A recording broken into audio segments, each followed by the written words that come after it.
That's about trucking, yeah. He probably got distracted by trucks, to be honest. All right. Hi, everyone. Well, he Hey. tried to run Truck Simulator at the same time as being in StreamYard, and we know Beck's computer cannot handle that. Welcome everyone. It's open mic again. I know Beck usually doesn't do like a full intro to the open mic, but if anyone wants a link, let me know. We'll have some fun. We'll chat. If people want to have some topics, or whatever, that's cool. Whatever y'all want. So also I want to introduce Willow, who's new to the open mics. So I was talking to her over. Well, I saw her in the live chat during one of the live shows I was on, and noticed that you had a channel. Oh no, you sent in a super chat, I think. Yes, I've been a long time lurker in Matt Dillahunty's chats, and I think I sent in a Okay. super chat whenever you were talking about I think it was the last one before his Yeah. surgery. Yeah. So you had sent in the super chat saying that you had a channel, and then I reached out to you on Twitter to just kind of see if we could get you involved in the community, because I know for me and a lot of other people, kind of the best way to grow our channels has been to network with as many people as possible and just like make friends. So this is a great place to do it. Beck has these open mics every Wednesday, and we just kind of get to know more people in the community. So would you like to kind of shill out your channel to everyone in the audience? I'm invited to shill. Interesting. So Yep. basically, my channel is relatively eclectic, but it's separated into playlists. So I have a little bit of gaming and a little bit of modeling I do because I have painted miniatures for hire before. But the vast majority of my content is science education and anti-apologetics. So All right. um, Yeah. I was a Christian for about 21 years, and Mhm. I was raised Southern Pentecostal, so like the charismatic, very loud, speaking in tongues kind of people. Mhm. And it really bothers me how sexually repressed and homophobic those kinds of Christians are. And because of that, I had toyed with the idea of making a YouTube channel for about 6 years. I actually have another tiny channel under a different name that I only kept up for like 8 months. And then during COVID, this kind of idea grew, and I started making anti apologetics videos again under this channel. And I've also reached out into the science education stuff, which is probably what I enjoy a little bit more. Awesome. So my scripts are based on peer-reviewed papers. I essentially write my scripts like research papers, and then I edit them to be a little more manageable for audiences to handle and not suffer through dryness. Awesome. Well, we need more of that in the community. And Beck's back. So this is actually Beck's channel, but he Hi was having guys. computer issues, so I went live. Welcome back. Beck, this is Because Ben's Willow. awesome. This is the new person that Hi, we're Willow. bringing into Hello. the fun. But I was just letting her shill her stuff since she's new. Cool, go for it. So I think she's kind of wrapped up. No HS, I'm not still broken. Kind of feels Spackle, like you want in? Ollie, you want in? Anyone want a link? We can send out links. I might have sent one to Ollie. I don't remember. Oh no, Ollie's always stoned, so Yeah. That's why I like Ollie. See, I dropped my Yeah. pen. That's how bad it is. Oh, we got Quill in the chat on Twitch. You know, We nothing got takes all of the longer swarm. than restarting your computer and staring at it and waiting for it to restart. Yeah. I was like, Windows. well, yeah, of course. Oh, see, that's part of the Ben, problem. it's not my computer, it's the Wi-Fi, and I know Oh, it's the why. Wi-Fi. Because all this started when my landlord's parents moved into the casita about a week and a half ago, and it dawned on me last night. They're using so much fucking Wi-Fi. I'm not getting shit. So I'm gonna put a link in the direct chat. connect. Fuck them. Yeah. All right, since this is an open mic, yeah, we're gonna reinforce the rule. So open mic means that anybody can come in and talk, but if you're a dick, we will kick your ass out. Don't be a dick. All right. So if you come in, you have to be nice, and if you're not, we're gonna make you leave, and we won't let you back in to any other open mic. Ever. So just know that we will block your ass. Yeah. What are the language and topic rules here? Because I tend to talk like a sailor at home and tend to we be don't give a an flying angel. Oh, you shit. say whatever you want. As long as in you public. don't say, as long as you're not Just- throwing out slurs and being mean to people, I don't Okay. care. Okay. Yeah, we just don't want to have like drama or anything. No, Like- none of that shit. Yeah. Yeah. Generally, I don't throw language targeted at people, but I am very colorful, like in general.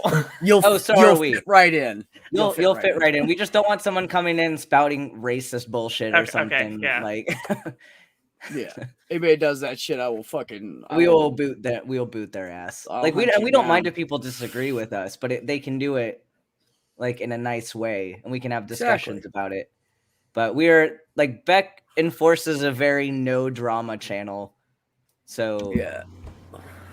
See, that's True how I would Quill. prefer life to be, but it's just not that way. yeah. Yeah, green bean. Okay, Quill. We hear you, buddy. We hear you. Quill, you follow Bolt around. Yeah, you follow me around, Quill. Like, you can handle foul language. He's wearing Especially a Back It during In road bitch rage. hat. Quill, I think we need to have a discussion. What the fuck, dude? Yeah. What You are following the wrong people. Maybe Quill should go to Florida and ask him to do a law for naughty language too. Yeah. Yes, that's what it felt like, Quill. Did you Watching a pot boil. did anybody see about the discomfort feelings with the white supremacy stuff down there? Oh, in Florida? Yeah. Yeah, there's some. I don't even know about all of it. I just saw a couple little. There's a Things about news article going around that apparently there's a new law that has passed the first round of however their stuff works that is making it illegal to make white persons uncomfortable when discussing the racist history of the United States. What? What? How could you ever enforce something like that? Don't know. How fragile are white don't people? know. That is a fucking unenforceable law. Like, Yeah, wow, you it's can't like- make me feel uncomfortable because It's I'm like, white. Wow. Okay. Okay. Welcome I'm to just- the real world. Not at all shocked, though. And these are the No, these I'm are the people who kinda call us. speechless right now. They call us snowflakes. Yes. What the hell? Yes. See, Bolt Oh said exactly what I unmuted God. myself to say. Like, who's the real snowflake now? Right? See, but here's the thing. Like, I'm white, so they're making me feel discomfort. Can I like sue them under that law because I they're feel like making me we should be uncomfortable able to by do not that. talking about it? Yeah. Let's do it. We should do it. Can, Class can, action. Can I sue them and force them to talk about it? Yeah, can we counter sue them? I feel like shit like that is just not thought out well. I mean, Oh, sure it clearly was by not, some no. white guy. Some old white guy Some old white guy. who doesn't know what I'm a cell telling phone you, is. this is my prediction, Willow, and you can tell me if you think this is correct. I think the more the old white guys die off, the better this fucking country is going to be. That's what needs to happen. Those old men that are in charge, they need to go bye-bye. Oh, the ones in charge. Oh, okay. Not me. Yeah, you know, the No. ones with the money, like corporations. Because like I see the people that are younger than me that are starting to vote in like their second election now, and I Yep. don't have much more hope than for people like bitch McDonald, you know. Yeah, it really yeah, that's the thing is we're these Bitch newer McDonald. generations that are coming out, like you know, Ben and Kat's generations, like they're not taking any shit anymore, and they all know what to do now. And the thing is like when I was a kid, we didn't have the information because there was no internet. We didn't know we should like do this or go do that or write your congressman or, you know, we just didn't know. We were closed off to the world, and now there's so much information and so many ways to battle things online. It's going to make it easier. And these kids aren't taking any shit anymore. And I love it. I do suspect that we should have age limits on Congress, not because of cognitive ability, but Nope. because of cultural issues. Because Yes. now, especially in the last 150 years or so, our culture and technology has changed so much, regardless of what you think about the left or the right. People that are in Congress are just so disconnected from the average person. Hi, I mean, Ox. the average age in Congress is probably what, like 65 or 68. I forget what it was. I saw it, I think, sometime last year, and they don't represent what the people in the United States want, and they're not connected to the It's not letting technology me we block them. have or how the internet works or anything. And we need younger people that actually understand our needs and what's going on, rather than 70-year-old people that grew up where gay people and black people are bad, you know? Well, let me say, JR, we know you're an older white guy, and I totally appreciate that. But you're not a typical old white guy who's going around smashing down everybody else. You're always a big advocate, and you're always cool with everything and supportive. So no, we're not counting you in the old white guy group. Definitely not. Yeah, no, you're right. We need change, and the only thing that's going to bring change is time and the younger generations taking over. That's what needs to happen to stop the shit. And it's just a matter of time. It's coming, folks. It's coming. Another issue I don't know how to fix is just how ridiculously overrepresented religious people are in politics. Oh, Because yeah. it's just about impossible to get elected unless you at least play lip service to some Christian doctrine. Yeah. And Well, yeah, of course. even though most politicians aren't really Bible believing Christians, Mhm. something like 96%, I believe, of Congress says they are. And that's just Huh. ridiculously overrepresented. The only out atheist is Kristen Sinema, and I don't agree with her stuff at all, but there's only one person in the Senate or the House that's a non-closeted atheist. Everybody else has a religious Yeah. affiliation. And Pretty I sure don't know that- how you fix that, but I'm pretty sure Bernie Sanders is an atheist. is he? Because I'm pretty But I sure get- he is. I don't I know know if he's at least it's culturally official, but- Jewish. Right. He's Yeah. refused to answer the question though. Oh, has he? Yeah. Like, He or at least probably been is. He's very, afraid to very say it. cagey about Yeah. answering the question. Well, So real quick, I it'll wanna- fuck you in the elections. Yeah, Ben. I want to say just one thing real quick, since we kind of shilled at the beginning before everyone was really in. Everyone go subscribe to Willow on YouTube. She's newer to the community. Let's get her up to 500. That'd be fantastic. Go do your thing, friends. Yeah, everybody, go do that. Yeah, go leave a sub. There's the tangent, but want to make sure we got that out there. Thank you. That's sweet. Yeah, we no. appreciate good people. And we support everybody here. As long as people are nice and wanting to be part of the community, like you'll easily make friends here, and people will fight for you. They'll support you. It's like really Yep. the only way to grow in the space is to like do it together. None of us can do it on our own. Yeah, I actually started my channel I think back in June ? The last year and a half, 2 years have just been kind of a swamp because of COVID, but I sat on like less than 30 subs for most of last year, and then Paula Gia mentioned me in a tweet, and I went to about 80, and then Emma Thorne linked to one of my videos, and I went to 280. So Nice. that's the only reason that my channel got noticed at all. I can use social media, but I hate it. I'm only on Twitter because of the channel. I don't do Facebook. I don't do TikTok or anything. So it's kind of hard to get YouTube to notice you whenever you're small. Oh yeah, no, we'll get you plugged in, and we'll have plenty of people's like.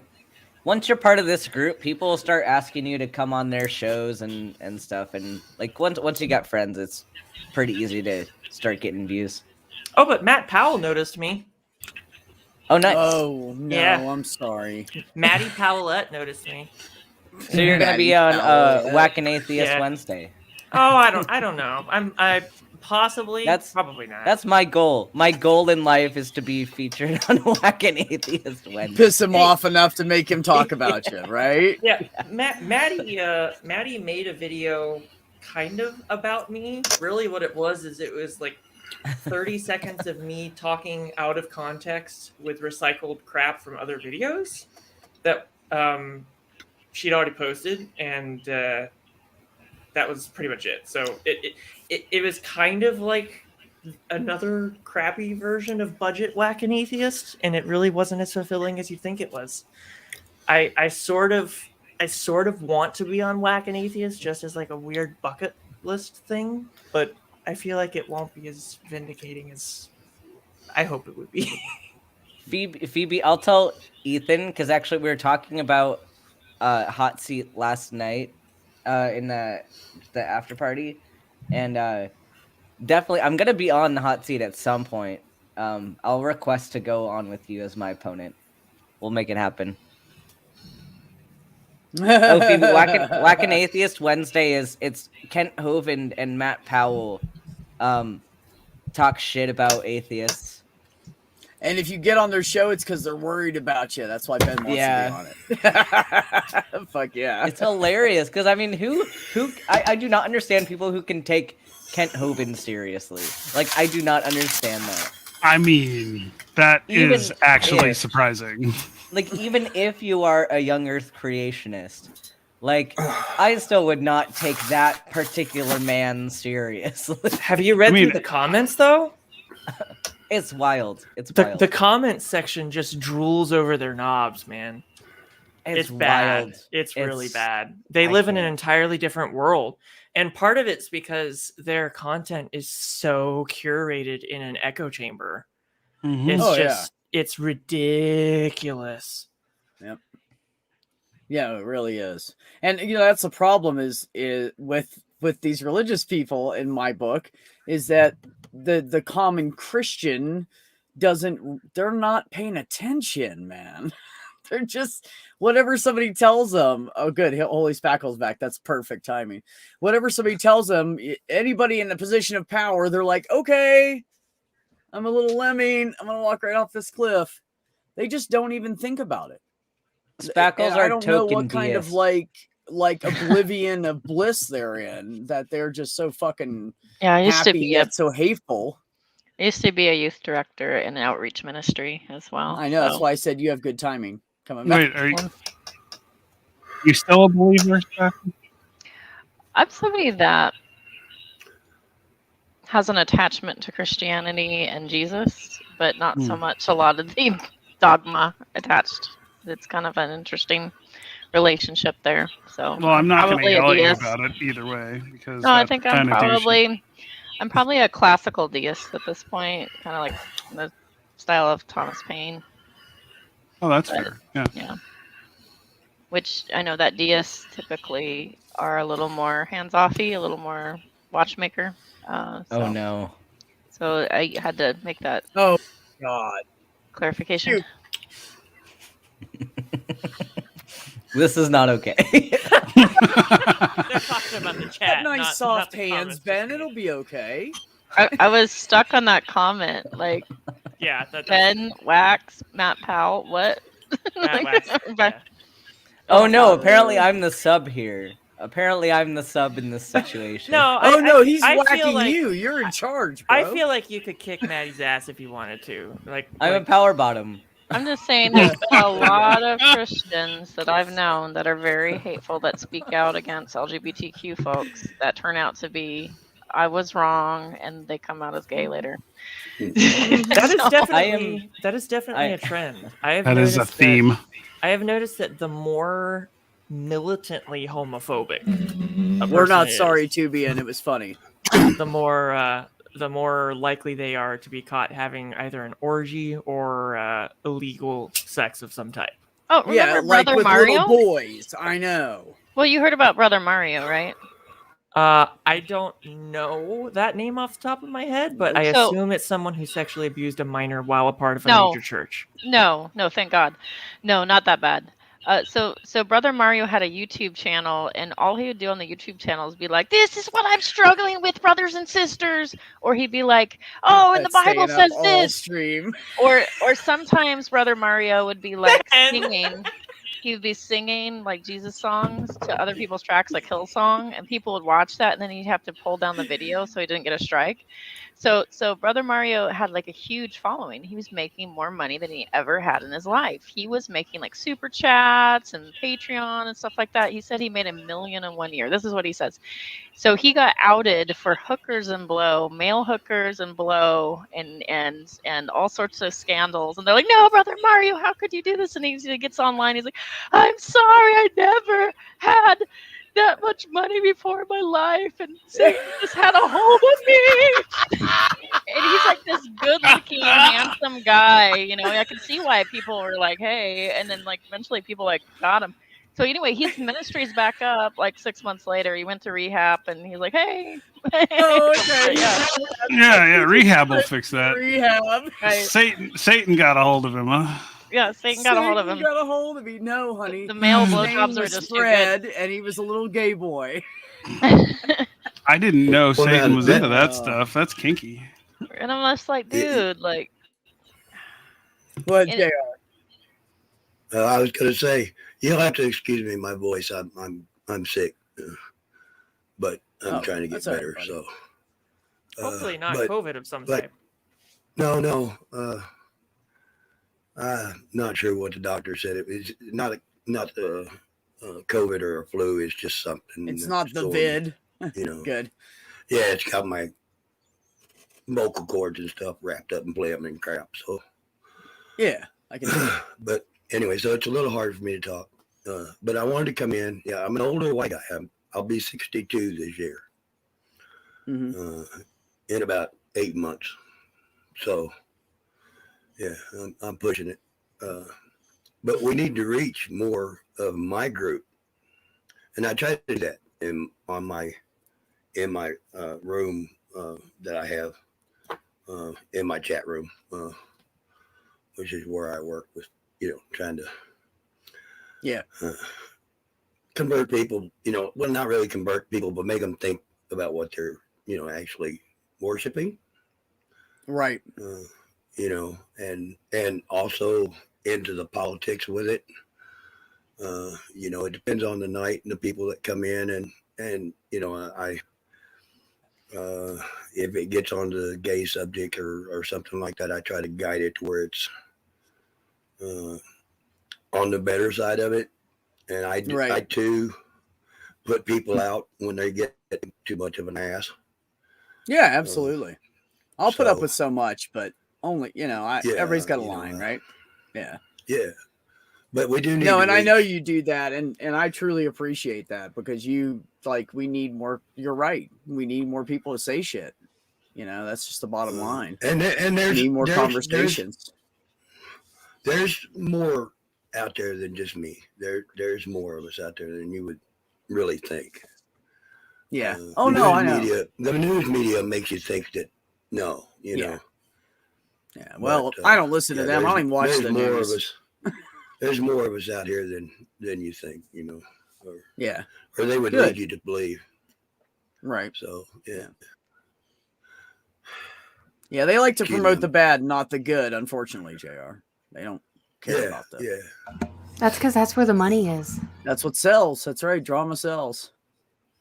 I think Yeah, somebody that's, needs that's attention. like the tsunami warning. They were making it. Yeah. There's going to be 20-foot waves coming into California. And it did damage, but still. It's hard for them to Yeah. predict and know with the tsunami stuff. They make a best guess, and they're like, okay, false alarm. Meanwhile, you got these idiots on the beach like, I'm filming. Just in case, like really, like. In case something big happens. That way I can sell it to the TV stations. I'm going to try this. I don't know how good it'll work. It says B showing off. It's it says, excuse me. Since B is showing off his pet, I'm going to show off mine if I can. Okay. If I can get him out of here. Got a kitty or doggy, maybe? Come here. Oh my goodness. Oh my God, so cute. Oh my God. Oh, look at giving you kisses. Is that a puggle? Good boy. It looks like a puggle. Yeah, is that He's a puggle? Pugging Chihuahua. Oh. He's a chug. Oh, that's what it Pugging is. He's Chihuahua. a chug. Oh my God, what a cute combination, man. I didn't even know they came out that cute. It looks kind of like one of the mini Shar-Peis, but just not as Shar-Pei-ish. But the face looks kind of Shar-Pei. He's got all the facial wrinkles, but he's my buddy. Yeah. He's like What a good boy. Look Oh, at what a him. sweet puppy. That's right. Give daddy some love. That's right. That's right. Oh, sorry about that. I should have muted. Oh, that's okay. Tonga was Like I fucked said, by I the am tsunami sick. and a volcano. Really, Phoebe? I didn't hear about that. See, I don't watch the news because I don't want to watch the bullshit to get to the real stuff.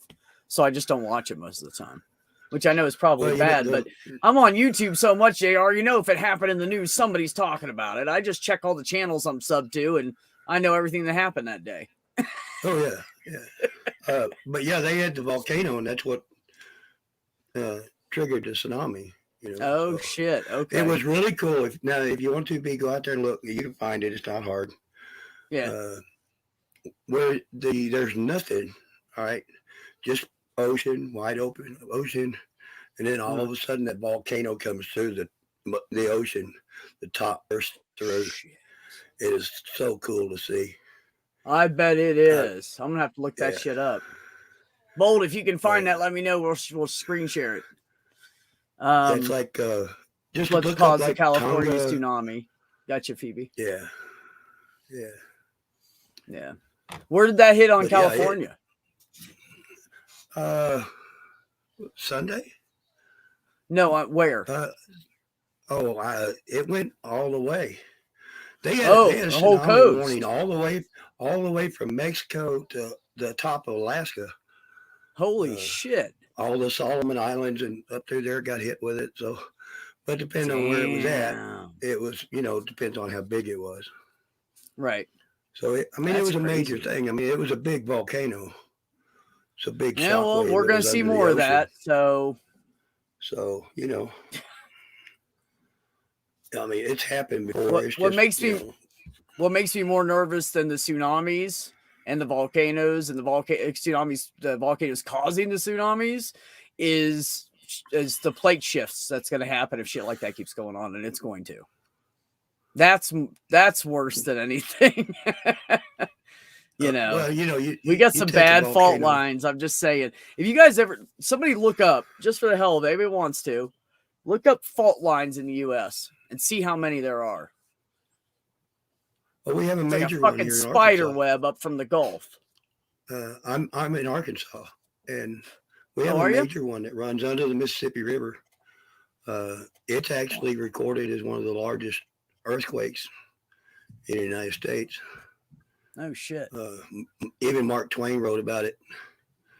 When it struck. Yeah. But they just spent millions of dollars putting earthquake proofing the rivers, the bridges that go from Arkansas over the Mississippi River. Yeah.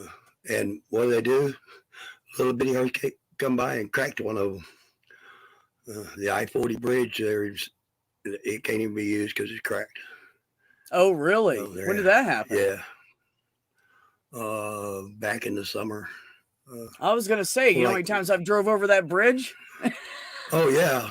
I used to It's not run the Greenwood 40 and Bridge anyway, 20 and 44 and 80 and 70 and yeah, 55 and name all that comes right in there, you know. yeah. Uh, Yeah, I know what you're talking about. I'll be damned. Yeah, but yeah, Well, our infrastructure's falling apart anyways, JR. Everything Oh, yeah. needs fixed. And they're so busy spending money on fucking more fighter planes that we don't need and shit like that shit's not getting fixed. but now you were talking about the volcanoes. I don't know if you've ever heard of Krakatoa. Oh yeah, everybody's heard of Krakatoa, I think. Well, Krakatoa's coming back. Oh, It's growing. It's actually topped out of the ocean. It is becoming an shut island. the fuck up. It's not exploded. It's just building like a dome. Oh yeah. Just coming up through the ocean. Well, that's what it does before it blows. They're watching it, you know, and if it blows again, I mean, it did damage the last time worldwide, so you can imagine what it do this time. Motherfucker. But yeah, Krakatoa is growing again. Hold on. So let's throw this up here. That was from the Tonga? I believe so. Yeah, this was shared 2 days ago. So yeah, Tonga That's Geological after. Services via Reuters. Yeah, this is the fucking ash and shit flying out of it still. Fuck, yeah, dude. what I'm talking about is a satellite feed. yeah, there's the Look at satellite video. Yeah, I've seen the satellite video. I thought the video from the actual. Look at that storm in there. Did you see that lightning? Yeah, lightning and stuff. It's crazy. That's crazy, man. Hey, Larry, Tonga had an eruption that was visible from space. It was huge, and it caused a tsunami. Apparently, that well, the waves weren't as high as what they said that it was going to be, but it did hit. It did hit California. Look at that fucking shit. That is crazy. Yeah. Look, there's the Anyway. kid. Well, what's your kitty's name? B, I want to know. Oh, that's Jameson. I just call him Baby Boy. He responds to it really good. My son's ex named him, and then I have another one that's Thalia. She's somewhere, probably up on my bed sleeping. Well, one of my nieces gave me my little dog. I picked him out when he's a week old. Oh, and I was driving home. She lived about 100 miles from me, and I was driving home. And I called her on the phone. I said, I got a name for the dog. She said, what is it? I said, Muggsy. I said, anybody with a face like that's got to be called Muggsy. Yeah. Yeah, exactly. Oh, he already got a hell of a mug. I got him. But he's cute though. I've never seen it. I don't think I've seen a chug with that coloration. I think the ones I saw were lighter colored. Now none of his there was only 4 of them. And there was 2 that looked, similar like him. And then the other 2 looked more like a Chihuahua that come out of that. So that's pretty funny. But yeah, he's the one that looks the most like the pugs out of the whole bunch. But Dick Dawson. Now, let me tell you, just so people know, like Willow, Dick is the only dick allowed in my fucking chat or on any of my channels. He is our honorary. He's my dick. He is. That's my dick. My dick's allowed on here. Put your dick away. Yeah, Dick. JR has a chug. And it looks a little bit more pug than Chihuahua. And he's really cute. The sound wave made it all the way around the planet, Ox? Are you shitting me? That's crazy. Yeah, it was huge. It was huge. It's only going to get worse, guys. I'm telling you. I'm telling you, man. Yeah, look, Yellowstone is active. More active than it's been in the last few years. Well, they found that extra pocket underneath, right?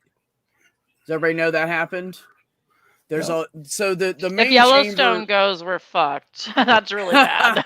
Yeah, we're gonna be fucked. So Yellowstone, let's say this is the main pocket up top that we knew existed, and then they found that there's another I don't know if they call it a fissure or what, but there's a channel connecting this down to another one, and that one is like this big, and that one goes all the way underneath fucking Utah or Idaho. It goes underneath Idaho too. So if Yellowstone blows, They say it's supposed to because wait a minute, the big chamber underneath is 80 kilometers by 60 kilometers, and it goes underneath into across state lines into Utah a little bit. And if that goes, they said that everybody within a 300-mile radius dead. And then out to like 800 miles, lots of severe injuries and some death. And then on top of that, and farther and farther out, we might have like basically a winter from it. Like, oh no, we will. We will no. have basically a nuclear winter, but it's going to be because there's so much ash. Time. Yep, there's going to be so much ash hanging out in our atmosphere. We're going to get no fucking sun, and it's going to be ugly if it happens. It'll be like the small, what do they call it? I'll bring that back up in a minute. We're having the mini ice age. Yeah, that's basically what's going to happen. We're all going to freeze our asses off.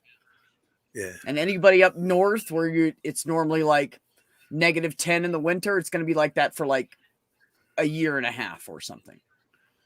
Hey, now it's going to be 12 degrees here tonight. Yeah, that's what it'll be. Okay. Yeah. It's going to be 12 degrees tonight. We're going to get up to a high of freezing tomorrow. Yeah, I stopped in Arkansas on the way to where I live now with my tiny home because my friends were out there by God, I want to say it was called like Beaver Lake or something like that. Okay. Yeah. Up in northwest Beaver Fork, Arkansas. Beaver Fork up there. Yeah. Okay. Yeah. I went stop by up there. Yeah. It's beautiful, man. I had a good couple days there.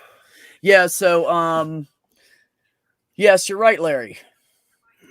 Ash is insoluble in water, so basically every freshwater source except for deep aquifers will be undrinkable too. Now, here's the good news for me. I live in a place where everybody has wells dug. We don't have any open place that we get our water source from. And our well is, the typical well around here is somewhere between 350 and 600 feet down. So our drinking water will be fine. That's the one thing. The bad thing will be trying to power things when the shit hits the fan and our power grid fucking dies. That's what's going to suck. So I suggest everybody get fucking solar powered shit and a fucking solar electric generator. Yeah, but you won't be able to see the sun for a bit. Well, you'll still have some light. It'll still work. It'll work enough to fucking save your ass. I'm sure the billionaires will be fine. That's what matters. Oh, no, they will be fine. Oh, they have big, powerful generators at their mansions. They'll be fine. Oh, thank God. Then we have nothing to worry about. He'll be fine. He'll be as good. long as we won't get any fuel for ours. I'm good. We won't get any fuel for ours because they'll have bought it all, but they'll be fine. That's the important thing. Yes. Mm-hmm. That's what I'm concerned about. Make sure those mansions are upkept and the maid can still fucking vacuum that rug. That's I don't really care about the maid either. I care about the rug. See, that's where us old people are going to be important. See, because we learned when we were younger how to do without electricity and all that stuff. So, well, see, me too, JR. I grew up in fucking poor out in the middle of the fucking woods, so I know how to do all kinds of shit. I'm not going to go. I'll be fine. I'm not worried about me. I'm worried about people that have lived their whole life in cities and have no clue how to even fucking like build a fire. You know, like those people are fucked. Yeah. And no, you're not going to look it up on your phone because when shit hits the fan and we get an EMP, everybody's phones are going to be dead too. And none of us will be talking to each other. Say what you want about the Boy Scouts, but they taught me some things. Yeah, I would suggest some long distance portable radios and buy lots of batteries for it and keep it in a little Faraday bag until the shit hits the fan so you have a way to communicate with each other. We have ham radios because if you do off-roading, you can get handheld hams. Mm-hmm. Yeah, you can get handheld hams. They'll go like, if you get a good handheld ham and you soup it up right, you can go at least 150, 200 miles with it. Yep. Thing about it is you can buy hand crank battery systems that you can charge it forever that way. You can, you're right. Crank it, yep. Yeah, the water source thing's the freaky part of it for sure. That's like because that's gonna probably affect California, like Arizona. Yeah. Oh, it's gonna affect a lot of fucking places. You know how many cities and stuff get their water from rivers and lakes? Oh yeah, they're a lot. That's why I'm like, I'm just so glad my brother made me move over here. And this is why, really. He's just afraid of Yellowstone blowing. That's the only reason he begged me to move over here. So I'm not in the direct ash bed because everybody east of us, northeast of us, down to all the way, because it's going to go. If you guys look at the maps, it's going to go like this across the U.S. Let's see if I can do this in the right direction. Where's the maps? It's going to on go that? like this, I'm curious. and it's going to spread out like that. Let Huh? me see. Where did you find the maps on that? Let me see here. Just look up Yellowstone ash bed map if you want, and it'll show you like this area, then this area. Yeah. Okay. So really, there's the people that are going to be safe is like Washington, Oregon, as long as nothing crumbles there, and California, Arizona, New Mexico, Texas. Oh man, it looks like it's hitting San Diego. Holy fuck! Oh yeah, it's going to hit everywhere. Yeah. Like B was saying earlier, when we were younger. The only thing that's going to save that part. Oh, hold on, Jer. The only thing that's going to save that part, HS, is the fact that the wind blows off of the fucking Pacific and blows it east. Yeah, that's the only thing that's going to save Northern California, Oregon, and fucking Washington. Go ahead. As Jer. I say, pass it on to Arizona. I was going to say, because, B's got, like B was saying earlier, the kids today have more information right here in this. Oh, yeah. Me and B did. Oh, fuck yeah. We didn't know shit. What did you have? Yeah. Encyclopedia Britannica and one dictionary? Yeah. We had Collier's Encyclopedia and one dictionary. But we used No, I'm just saying at our house. That's all we had at our house. Important things like that. Yeah. And our encyclopedias was from the 60s. So, Oh, yeah. Ours too. Yeah. Absolutely. Ours were like 50s or 60s. I mean, my mom... No, it was 60s. Yeah, 60, 62. She brought a brand new set. The encyclopedia guy came around. She bought them. I like being Gen X because you have the ability to go back in the days when I was young. Oh, by the way, I moved with technology too. So we're in kind of exactly. Isn't it nice? My nephew told me, HS, my nephew, he's 23 now, I believe. I don't know. I have like 20 nephews and nieces. It's hard to keep track. I'm usually within a year. So 23-ish. And he said to me a couple of years ago, I was born in the best generation. And I said, why? And he goes, because I grew up with this and computers. And I said, nah, dude, I was born in the best generation. He's like, what makes you say that? And I said, because we made that shit, motherfucker. That's why. And he goes, all right, touche. Yeah, you're standing on the shoulders of giants. Yeah. Fuck yeah, there was a lot of women working in a lot of offices making IT what it is today. And when they got really good at it and they started moving forward, the guys said, oh, hold on, that's not a woman's job anymore. Let me do that. And took it back from the women and gave them back their fucking typewriters. Because at first, the starting of technology, when they first started building it, it was considered an office, like secretary admin position. Yeah, until it started in World War II. It actually started in World War II. So. Yeah, that's when everything big started. Yeah, it's true. They had to get on the ball. They had a big nasty war. It was all the men were away at war, so they had the women that and the men. I'm that sorry, Catnip. So I just want you guys to know, anybody that's like right here, we got probably 15, 20 of us all together, 8 people there. Yeah, so we'll say 20 people. If you guys ever get fucked, just come to northern New Mexico. I'll just be I got places. I know people with some land. I can just bring something to sleep in, like a vehicle, and just get the fuck out and just come over here. I'll help you guys out. I got 2 artesian wells and 4 ponds, so I'm good. Yeah. Rock on. This is part of the reason why I'm pro-gun. I think eventually, honestly, hit the fan and the government's going to break down. That's what I think. Well, they'll just enforce martial law. But yeah, for the first I'm not big on having guns in the house, even though I love guns. I do. I mean, I love to go shoot them and everything. I have a healthy respect for guns.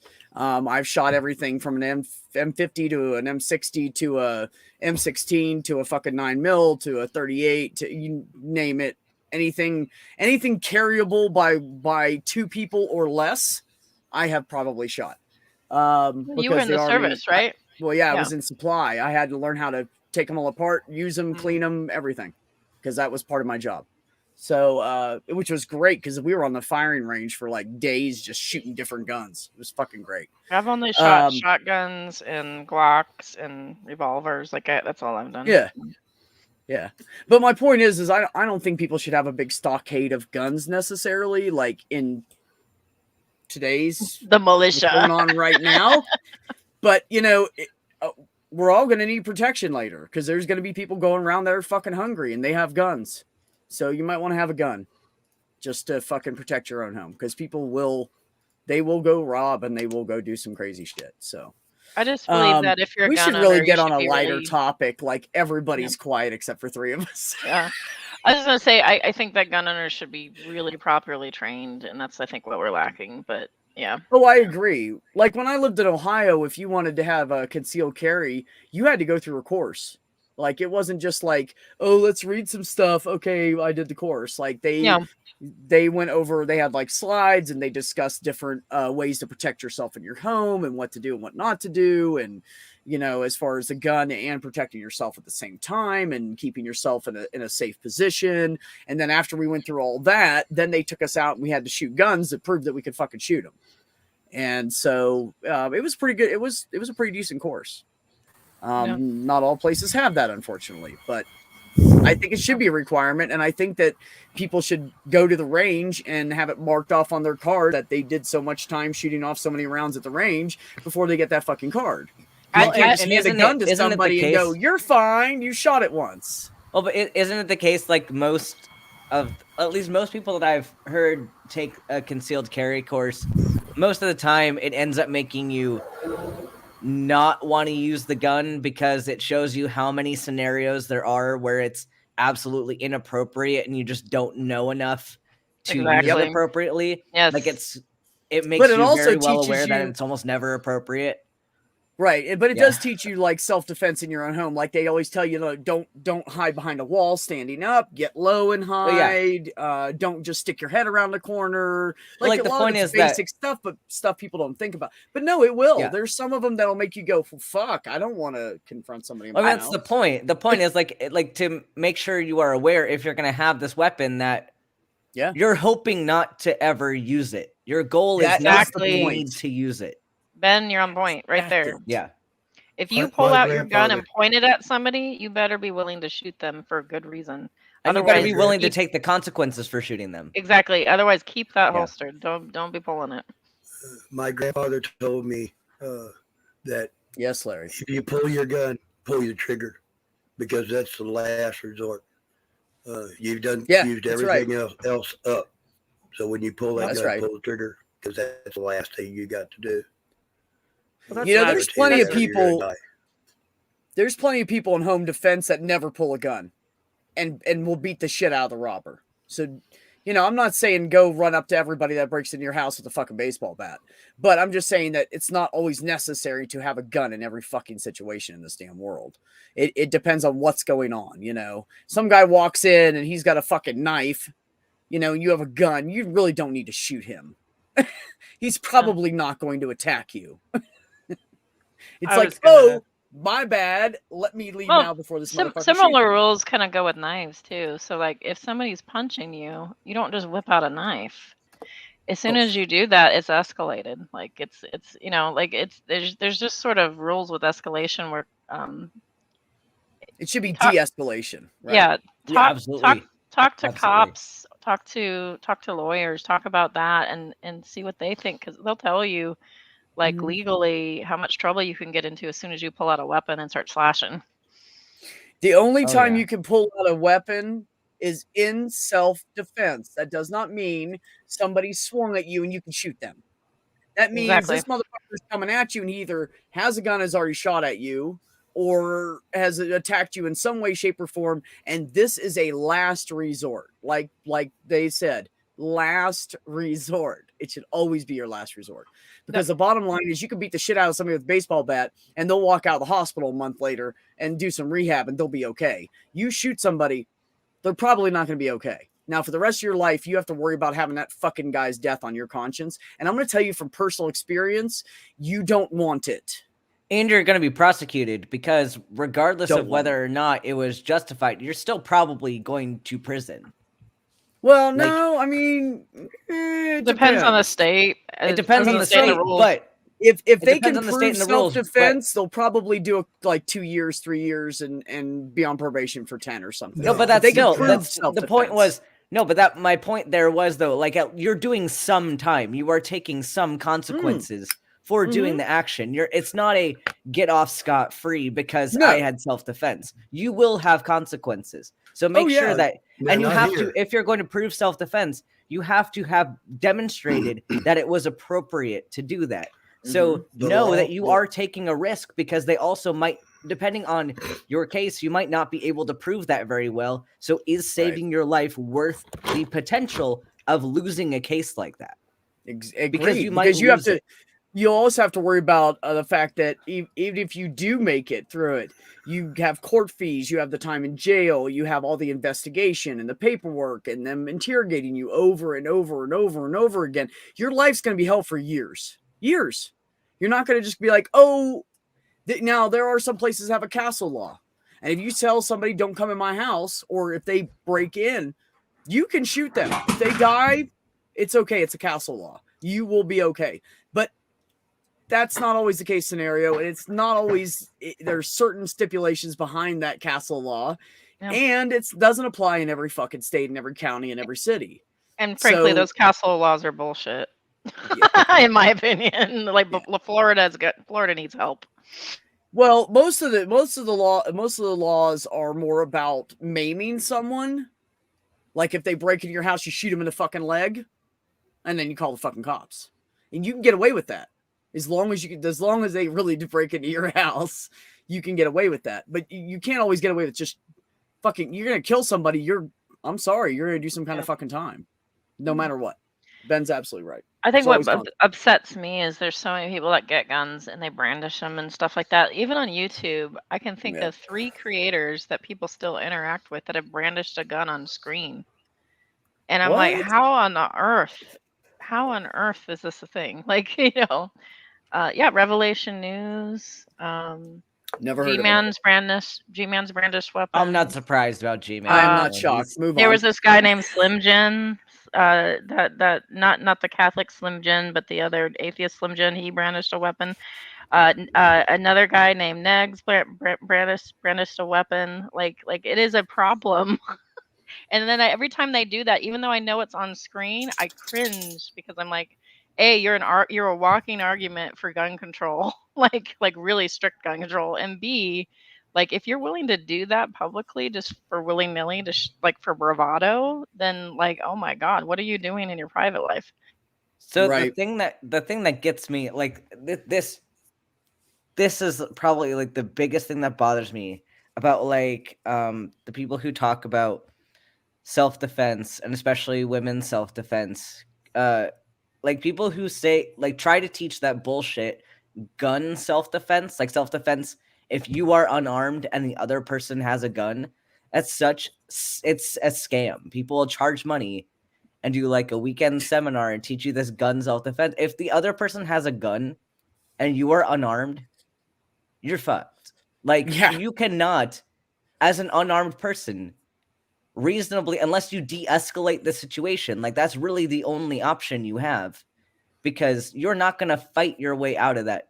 Like they have one thing they got to do. It takes milliseconds to do that thing. Yeah. You're not going to kung fu your way out of that. Like that is a scam. And I despise anybody who teaches that and makes money off of it, because you are giving somebody false confidence to go into a situation and do shit like that. It is disgusting. So let's change the subject since it's a little bit heavy. And we're going to go back to... Bolt's playing trucks. We can go back to the preachers messing up, trucks. Like Ted Haggard. He was really bad about the homosexuals. He ended up, with a boyfriend and a I love to talk about Ted Haggard. Now he prayed for 3 weeks. he prayed really hard for 3 weeks, and he's saved again. So So you know, pretty it's how you do it. recently, I Yeah. did a review. So like I did a review of a interview. If you knew who Jennifer Knapp was, she was a Christian music artist who came out as a lesbian.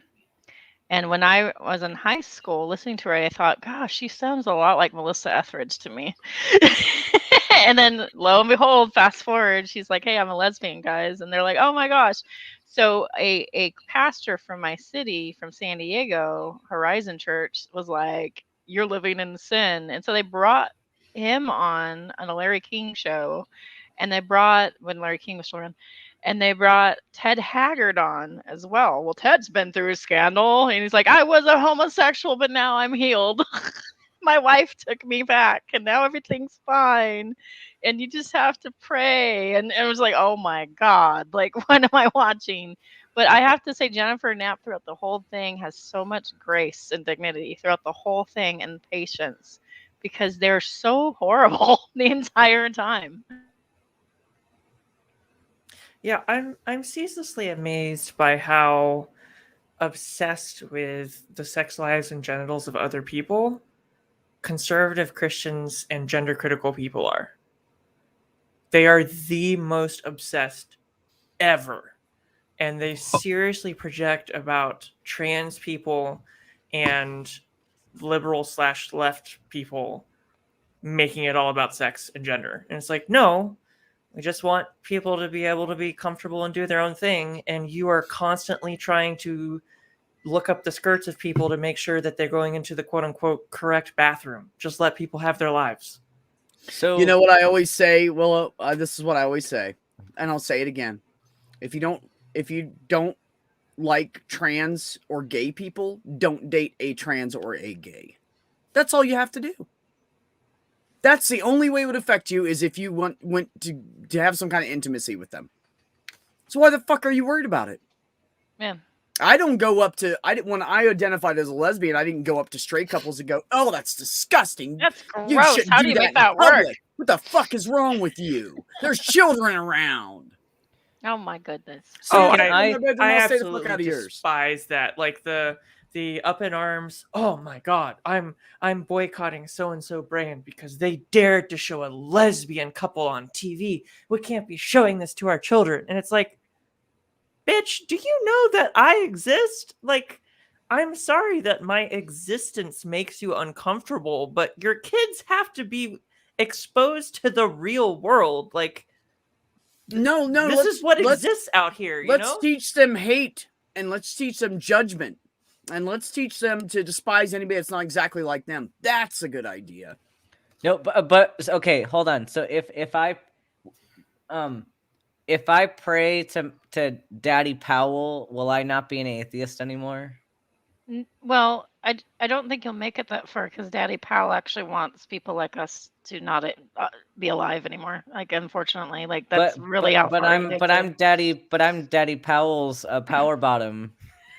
Oh my God. I got a screenshot of when I put hate that to comment. say this, and I maybe you can call me crazy, but I've sort of made a scale of bigotry in my mind of where on this issue particularly.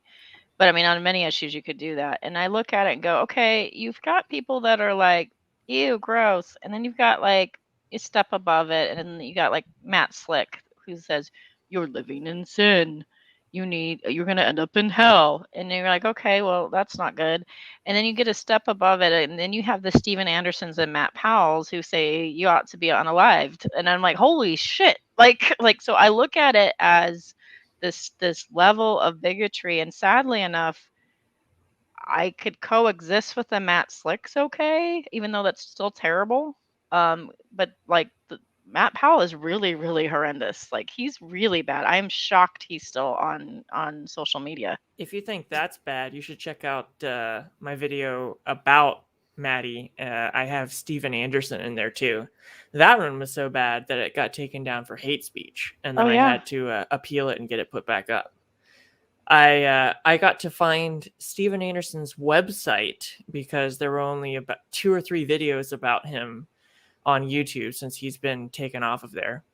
And yes, I agree. Well, I wouldn't do it, but I agree in spirit, Mac. Yes. But I had to go to Steven Anderson's website and digging through that piece of shit's sermons to find clips for my video. I just cried. Oh, he's horrific. It was atrocious. Absolutely atrocious. But you know what? To help counteract the horror, you should watch him try to pull a sovereign citizen and get clobbered. He's Wait, like, what? oh, He's a sovereign citizen too? yeah. So he got pulled over. So in Arizona and California, we have these border checkpoints, and he was just giving the border patrol a really hard time, and they were not having it. Oh my god. Do you know where I could find that? That would just make my day. If I can find it, I'll start digging for it. If I can find it, I'll link it. It was really funny because he's like, I've been assaulted.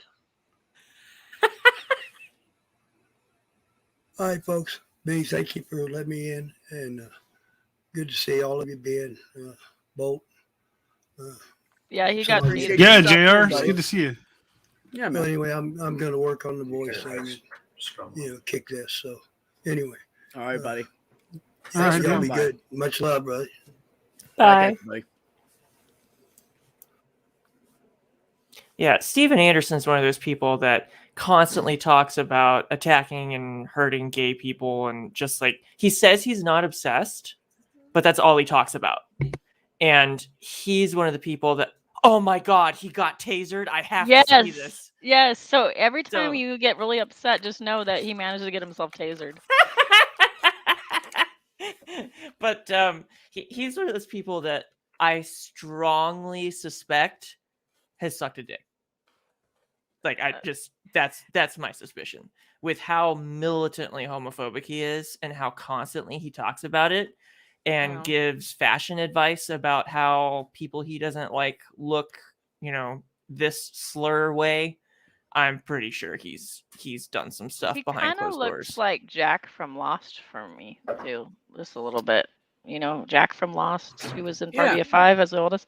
His I- face is yeah. shaped very similarly. I think I know who you're talking about. I watched like maybe the first 2 seasons of Lost. I remember 1 or 2 episodes with the smoke monster, and that was about when we stopped. But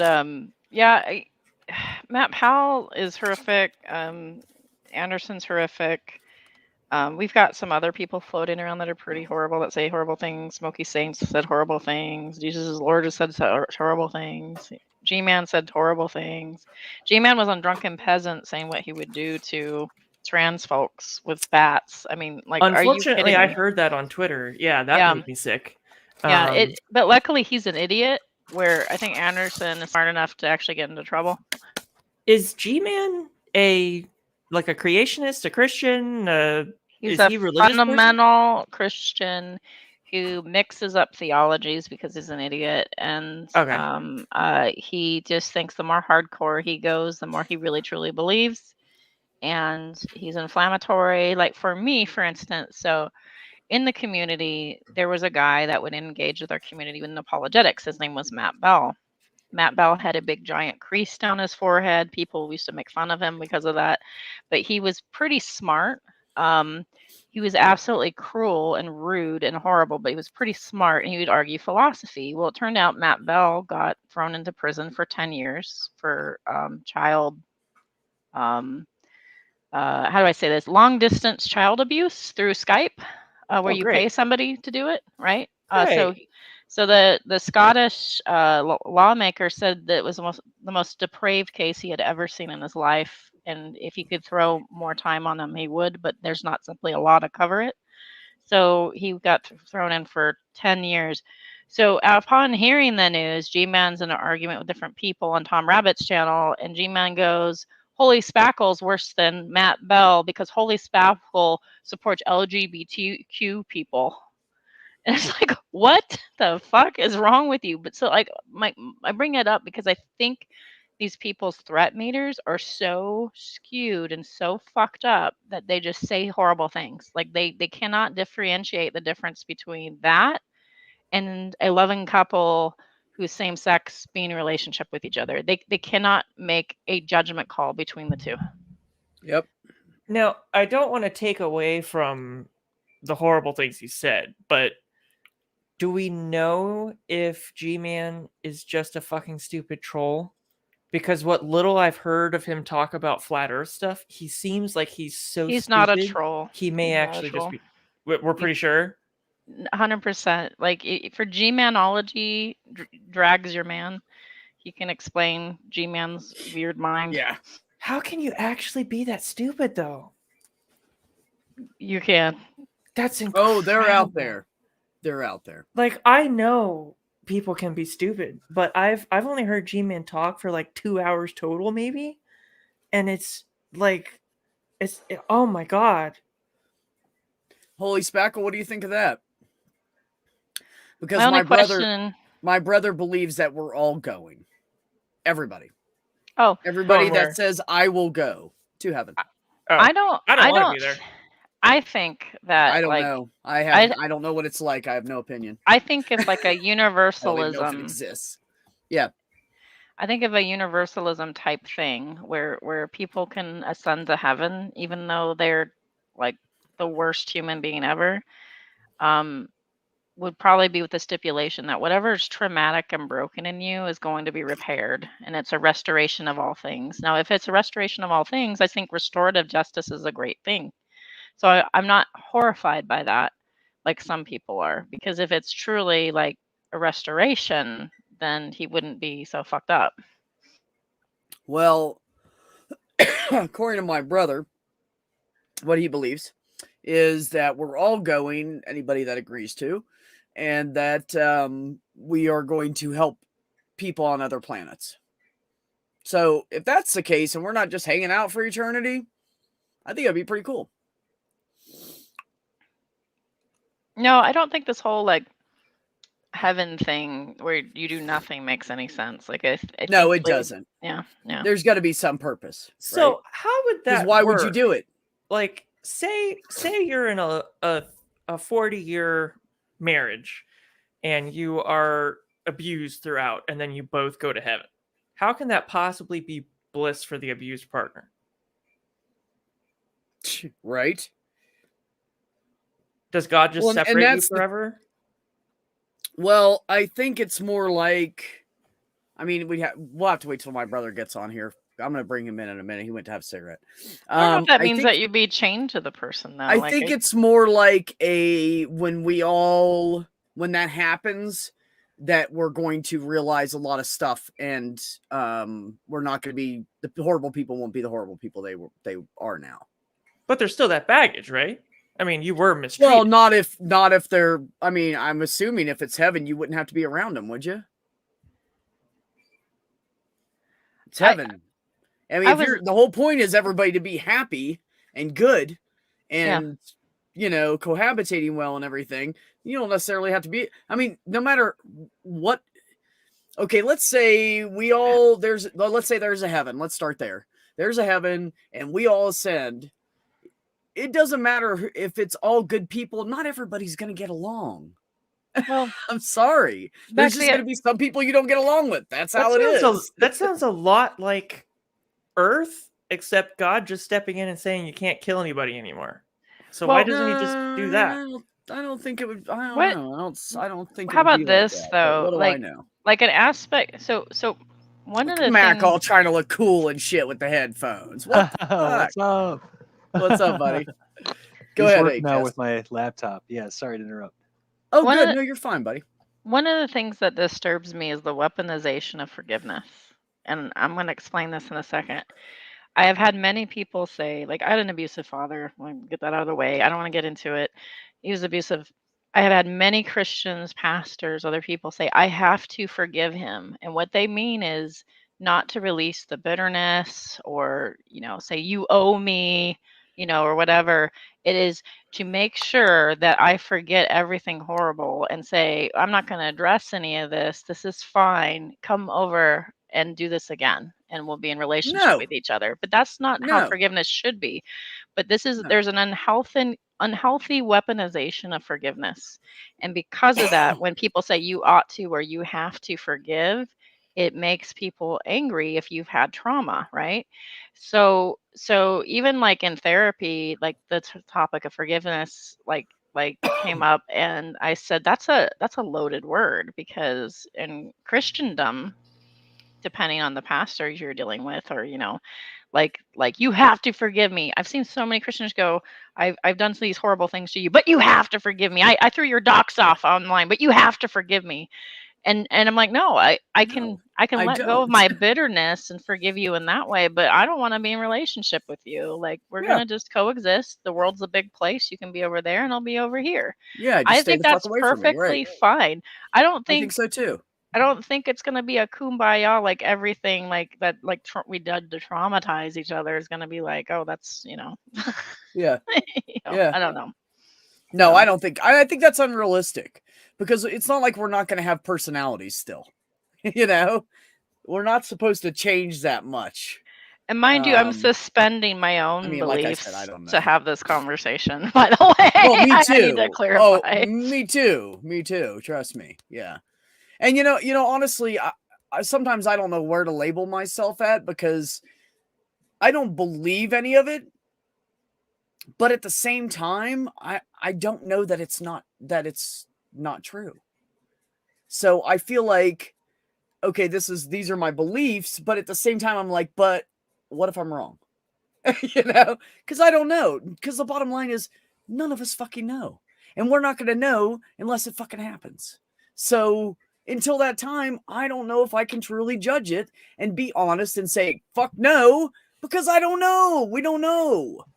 How can I even fucking, I mean, does it make sense to me that there'd be like, some floaty thing up in the sky and we're all in a cloud? Fuck no. Does what my brother say make more sense, that it's probably more like a spaceship? Well, yeah, because I read that part of the Bible with him where it describes the dimensions, and it looks like it, if you draw it out, it's like a UFO. I did it with him. And I'm a non-believer. Yeah. And it still made me go, what the fuck? Because it describes like it's as tall as it is wide, but it's tapered down, and there's a flat edge around the outside, and it's got 4 doors that are guarded. That sounds like a fucking UFO to me. Well, depending on how far Shaped you like go, that, flat sides, shaped like that. That's kind of a UFO. depending on how far you go, you can't really be sure about anything. I mean, if you're going to go Absolutely. if you're going to be totally solipsist, you could even say that only you are sure to exist. But I don't know any of those terms. All I know is I'm a very literal person. solipsism is basically like the brain in a vat thing, where everything could be fed to you as a hallucination. Oh no, I don't believe that. That's shit. basically hardcore solipsism. I don't believe that shit. Where only you are the only thing you know to exist. I have lived through and seen so many crazy fucking insane things. There's no way I made that up. I wouldn't even have known to make that up. It's not in my consciousness. So you Hi, can't, brother. How you doing? You can't for sure say like, okay, this thing is how it is. But you also can say this option is not possible. Like the Christian faith is not internally consistent. It doesn't work with itself, and its God character is inconsistent and has attributes that are mutually exclusive. So that God is not real. It doesn't work. Is there a creator deity? I don't think so. And that is highly unlikely, and I don't think is any evidence for it. I cannot definitively 100% say there is absolutely no God, period. But I can say that the Yahweh character from Christianity does not exist. It is not internally consistent. Those are two very different things. Oh, absolutely. And I agree with you. I don't know if there's a higher power. I don't know if maybe we're all just connected through the earth. I don't know. There's some connection somewhere, because you can't just meet people and feel like you've known them your entire fucking life and you automatically understand each other and can finish each other's sentences and shit within a couple months of knowing. It just doesn't work like that. You know somebody for 2 months and it's like knowing them 20 years. There's something else has got to be there, you know. But at the Spooky. same time, I don't have any evidence that there is something else there, nor do I have evidence that there's no, I just don't know. You want to know Anyways, what my Also very strange. Hold on, let me pause everybody real quick because we need to introduce people because there's some people that don't know some people. Mac down there in the corner with, I was going to say the good looking beard, but never mind. He's got the hat on and the, yeah, that's Mac down there. Down there. Yeah. I'm like Robert Reed. Which way is it? So Mac is a buddy of mine. I met through my brother who's, see, I did the wrong way again, down there. Richard, this and Mac, this is Willow. I believe you guys all know everybody else. This is Willow, who Ben met on Twitter and decided that they're brilliant, and we invited them on for the first time tonight. I And don't. I Hey, wouldn't say Willow. All kinds brilliant. of shit, and now we're talking. Well, now we're into. Well, you heard that, so chime in at will. Spiritual God stuff. I would say I know just enough to be dangerous and cause problems. Not brilliant. Willow? That's a good place for a brilliant person to start. Willow, what's your channel? I want to check it out. It's just called I actually When put to it Go. here. I'll put it back in. I'll check it I out am- too. I am smart Or enough Firefox or to somebody can find realize it. that I'm really fucking stupid. Yeah, but that could be quoting Socrates. Oh, see, I don't know that. That's the problem there. B said practically the same thing. And by the way, on that, I want to thank all you beautiful people for being such great friends to someone that I am deeply in love with. So thank you for that. Oh. Although Beck totally deserves it and won't admit it. But anyway, going on. we love him too. Right on. Beck totally does deserve it, and he won't admit it. I believe so. I believe so. Oh, so Ben's Jay, just, now that I'm Ben's just embarrassed, can we lurking. move on? Yeah.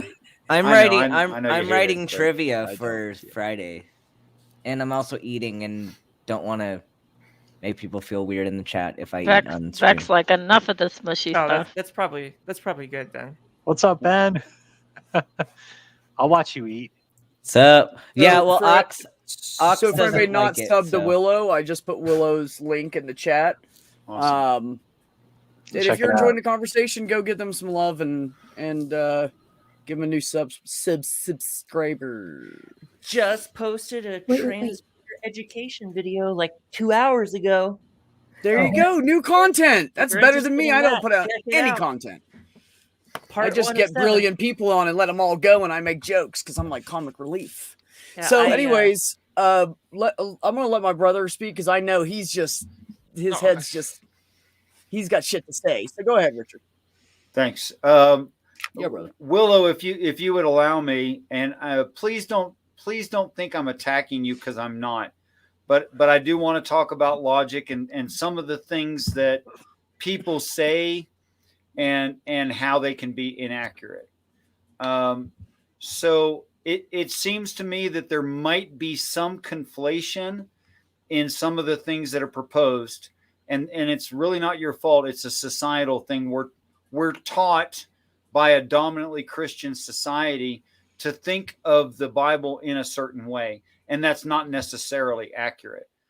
So when you said something like Yahweh can't exist, if you mean Yahweh as Christians describe, then I would agree. But if you mean Yahweh as the Bible describes, I can't agree because those are two very different things. What do you think? Hold on, real quick. I want to say that people here have not read the Bible the way you do, though. They don't know that you read it differently. So I'm going to warn everybody about that. My That's fair. response would probably be well, 3 things. First is I generally prefer writing to on topic or in person talk because my brain doesn't do well with this. So I may fuck up. I don't know. 2 is that immediately brings to my attention that what you're saying is interpretation. Yes. So if you're saying to me that the way Christians describe Yahweh is different from the way the Bible describes Yahweh, that has Right. to mean your interpretation of the Bible, because no two people are going to read it the same. And I immediately have a problem with that, because Okay. now I have to take your word for it, just like I would have to take anyone else's word for it. That's a reasonable objection. So if I could justify why I say what I say. Yeah, that was just two things, not three. Sorry. See, this is what I'm talking about. No, it's fine. This is why I do long videos that I get to write scripts for. Willow, it's fine because this is all, we don't do like debates here. We're all Yeah. just a bunch of people that love each other and we just have conversations, and sometimes we disagree, but there's no like, it's not like a debate. There's Yeah. no pressure. Just I have just no be you. problem You're talking fine, about honey. You're this fine. as long as people are respectful. So if Oh you yeah, wanna, no, that's like, how that's it totally always cool. is here. Yeah, Well, no, I I wouldn't boot even- people if they're not respectful. I'd boot my own brother, and he knows it. Absolutely. I don't let anybody beat, but he wouldn't do that. So, Well, I don't want to disrespect your friends either way. I really don't want to. no, you never have. You're fine. Well, I don't want to disrespect anyone, actually. Okay, so like if I say that I charted the horns on your head, and I made a 3-dimensional image of that particular set of horns, and I knew them intimately. Like I studied them for a very, very, very long time, and I knew everything, every little bump, everything. Would that suggest in any way that I know every set of horns on every skeletal deer, maybe? Would it suggest something like that?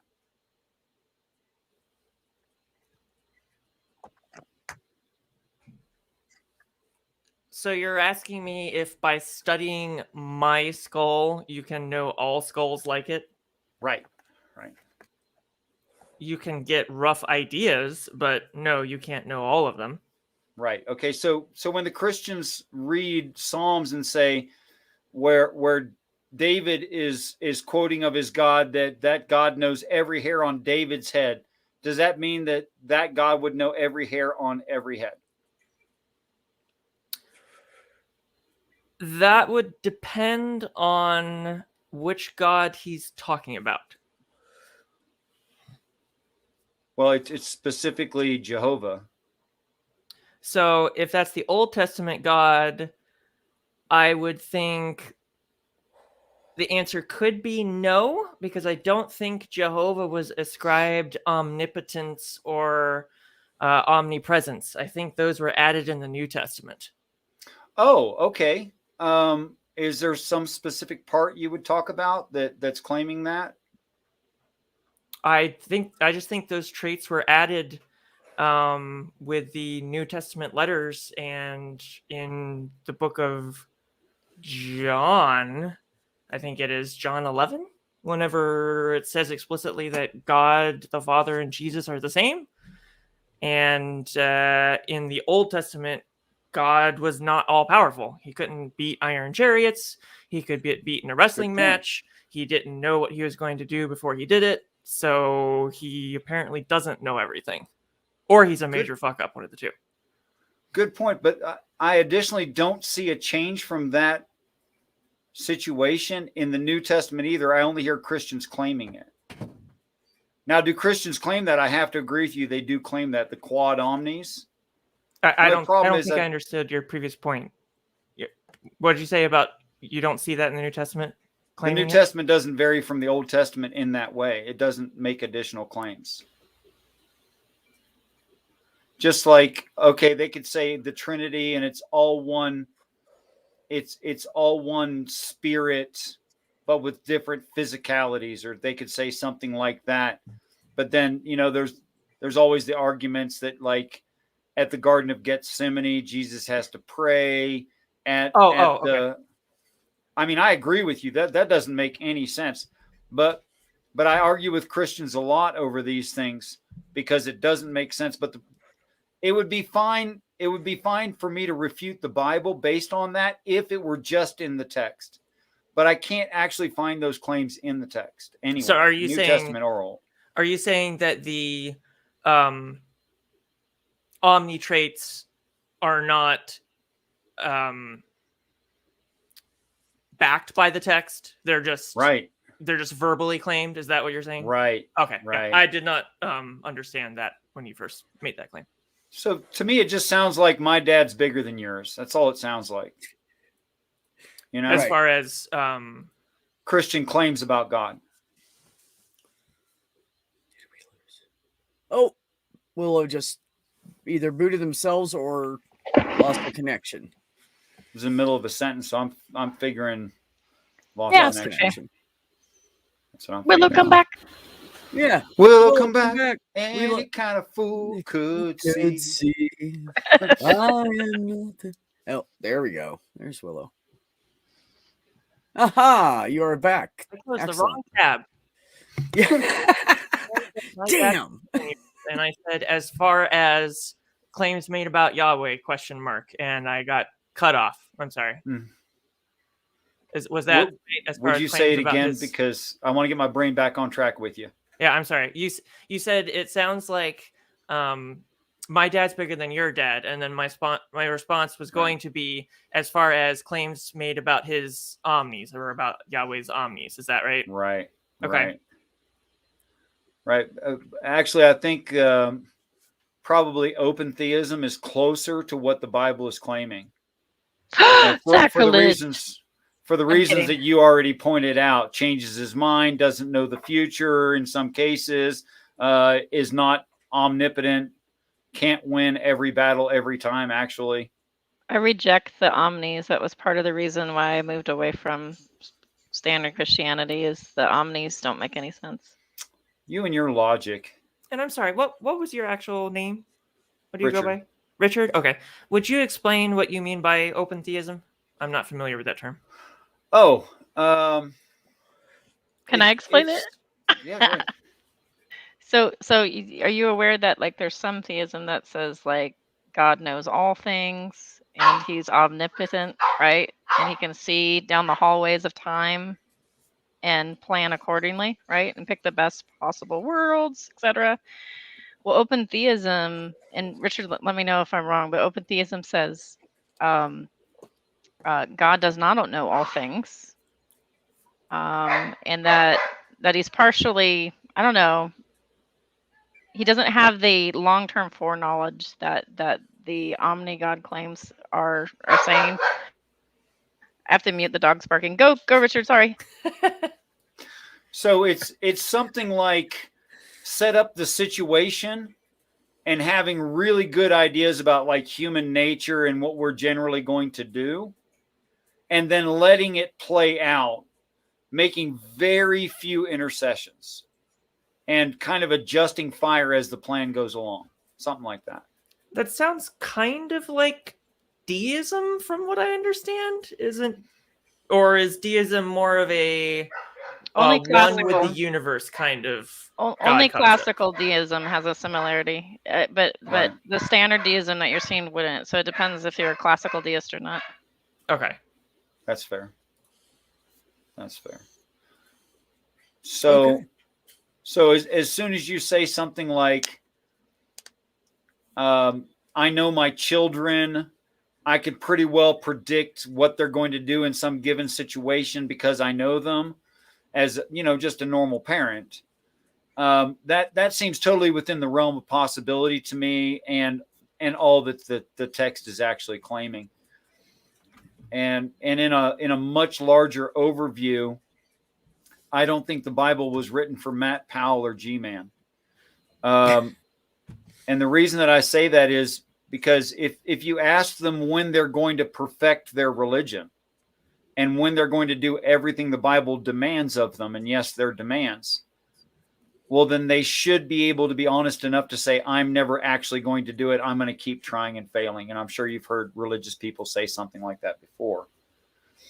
But only a fool would write a set of instructions for someone who can't do it.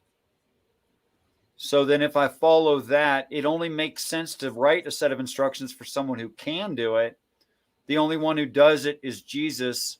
The instructions are for the hero of the story, kind of preemptively writing what he should do in any given situation, which is why it gets into things like war tactics. Well, your Christian doesn't need war tactics. and don't touch a whole bunch of stuff because that could be dangerous. And don't worry about washing your hands and other things that, unless the situation were very specific, would not be good advice. So whenever verses like, I forget which letter it's in, but the, for I know the plans I have for you, plans to prosper, not whatever. Would you interpret that Jeremiah. as saying God has a plan, but he's not actively using unlimited power to make that specific plan happen exactly how he wants it?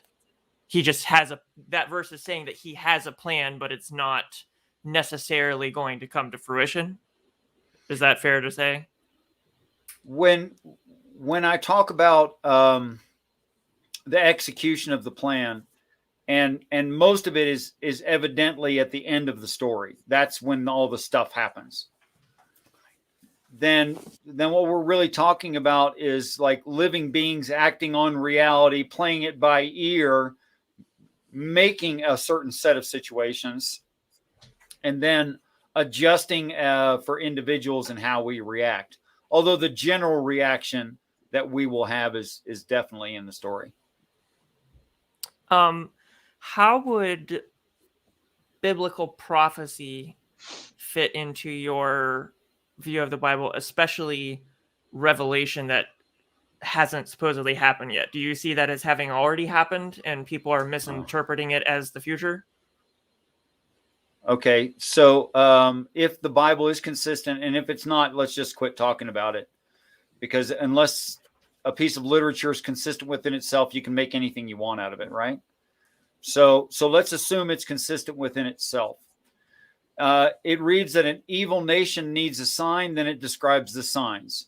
The signs happen during end times. The signs are for a quote-unquote evil or unbelieving. It's not actually evil, but an unbelieving people. Okay, so they would have to be things that you could sense with your own normal senses, right? They'd have to be physical, not spiritual things, because I could always pull a Matt Dillahunty and say, I would doubt my own mind before I accepted A, you know? And people would really do that in that situation. It would have to be something that human beings literally are incapable of doing. It would have to be at such proportion that you couldn't deny it. And that's what I see described. So I don't think any of them have happened. None of them at all. And my evidence for that is we have atheists. So you don't think any biblical prophecies have taken place? Or not on this planet, no. Okay, then why are they in there then? If the Bible is written for Jesus, who is the only one that can fulfill it? Well, because he needs the instructions. And it doesn't hurt the general populace to have a fairy tale that can be flipped into reality when the actual acts are committed, so that they go, oh, I get what it was talking about now. Kind of like when you're 11 and your mom or dad tells you about kissing someone. It's all theoretical and it sounds kind of impossible. Yeah, weird. And they say, well, you might feel like this and that. And you go, no, I'm not going to feel like that. That's crazy. Yeah, but it turns out the parents were right. Something like that. So the Bible, I'm trying to make sure I get this right. The Bible is a guidebook by a non-omnipotent deity, correct? But it is the creator deity. Yes. Okay. Well, create is actually a problem too. Because the claim in the Bible is terraforming of the planet, not ex nihilo making something out of nothing. And it only refers to just this planet and doesn't talk about anything else aside from pointing out the clumps of stars or constellations. So it's a book by at least a formative deity that formed the earth, who made a book of instructions for Jesus only because no human could fulfill them, correct? So far, so good, yeah. And the prophecies in the Bible, at the very least, the book of Revelation, are for other planets, not events that will take place on Earth? will happen here have not happened yet. None of them. Okay. What is the point of the Bible then? Why do we have access to it? Well, like I say, if you tell the child a fairy tale, and it's only a fairy tale until the meaning is revealed, you know, the moral of the story is revealed. I mean, none of us think that little blonde-haired German girls go out into the Black Forest and encounter talking bears. But we can accept that it's important in society to treat with respect even those you don't understand and who are very different from you. So it's a moral guidebook then, but not actually a way of salvation? Or what is its purpose if it's made for someone else, but I can learn from it? Like, what is the goal of, if God made this book for someone else, but lets me have access to it, he must have a reason. So what does he want me to gain from it? Maybe this would be good as an example. There are lines, several of them, that say something like, "No man has seen the face of God." And then every time you read a description of the face of God, it's this like impressive burning thing that doesn't seem to consume anything. Yeah. And it's bright like the sun, you know, and that's consistent throughout the text. When applying the reading frame that I've adopted, it turns out that the quote unquote face of God is a sign for everyone, and that it's actually the ignition of the planet Jupiter into a short-term star, which is why no one's seen it. It's not lit now, and if it ever had been, it would have burnt out in order to not be lit now. In other words, it would have gone nova, and it wouldn't be there at all. So if we saw Jupiter lit on fire, not fire exactly, actually fusion, but if we saw Jupiter fusing and emitting a large amount of light, certainly it's something we've never seen before. It would be impressive, be hard to ignore. It would be brighter than any other star in the sky. And that would be a quote unquote sign, so that a person, when they go, "Oh, face of God, that's right, I remember all those references to face of God," now it makes sense in reality. So it's kind of a heads up. So it's like a way to understand the world? A way to understand the world. I'm not sure. I just don't understand what interpreting the face of God as a different planet means for my life. I'm not drawing the connection. Pretty much nothing right now. So the Bible has no value right now? Or I'm not trying to put words in your mouth. I just really don't understand. That's fine. No, it's fine. No, I agree with you. People who've seen enough of this go, well, the implications of this is that I just need to live my life and try to be a good person, to be a humanitarian and not worry about religion at all. And I'm like, yeah, that's right. That's the implications of it. That it's talking about the end of superstitions and religions and misunderstandings. That it's not about worshiping any deity whatsoever. And it's about making fairy tales that are colorful and memorable so that they can be flipped over into reality by the acts of these other living beings, and that there's really nothing to do, which is interesting. See, here's where I think we come to a very strong difference of opinion, though, is you can look at it that way, but the much simpler answer to me is, instead of going through all of the, I guess, hoops to reach that conclusion, it seems much simpler and more, I guess, for lack of a better word, streamlined, to just look at these facts and say, okay, this is not a book written by a deity for someone else with no current lessons, with colorful language of stories that I have access to. It's just a book written by people that's flawed. Sure, that's Occam's razor, right?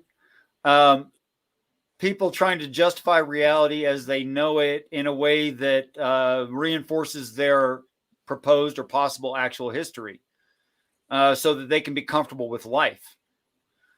And and when I get to that point, if I just to be blunt, like I have much different opinions about the Bible, and I don't agree with your take on it. Just putting that out there. But if I accept your take on it, I think about the really brutal verses in the Bible and the really cruel and horrible passages in it, and I think because the likelihood that this was written by people is much higher, I don't want anything to do with this book in that case. And if it was written by God, or this God, a God, why on earth would these verses be a guidebook for his perfect person? Reasonable, very reasonable. That is not something or someone I want anything to do with whatsoever. Are you a Christian? I used to be. I am not. So you're an ex-Christian. So you rejected Christianity for some reason. What was that? Pardon me. I found it to be inconsistent, I guess, with my. Let me rephrase that. How do I?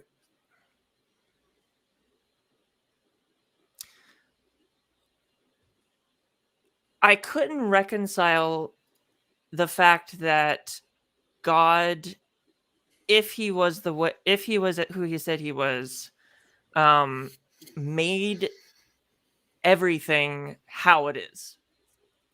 So people tend to say, "Oh, God allows evil," or "God allows bad things to happen," whatever. I took it a step further because I was raised Southern Protestant. So I'm not sure if you're familiar with that, but it was praying in tongues, very loud worship, kind of charismatic. I've heard it. And I took that a step further and I thought, okay, so why does evil exist in the first place? Why did God even make a universe with evil? Why did God make a universe with free will? Why do we have a concept of will? And I felt like I was set up to fail, and like God made everything in a way that was designed to let him punish us. And that turned me into what most people would call an agnostic. And I held on to what I now know is kind of like a deistic belief for about a year and a half, I guess, 2 years maybe. And then I finally became a atheist. And then after another 2 years or so, I became what I describe as an anti-theist. Some people use that term to mean they know that there's no God. Sure. I use that term to mean I'm pretty sure there's no God. I'm an atheist, but I believe that faith in a God is a harmful belief. I don't claim to know 100%. And I think that's a dishonest position to have, to claim to know 100%. That there's no God whatsoever. That almost sounds like the word should be anti-theismist. But anyway. I don't know. Like, we have too many labels for shit already. Yes, So we do. when you say anti-theist, do you mean that you believe that religion causes harm, or when you say anti-theist, do you mean something else? I think most religion causes harm.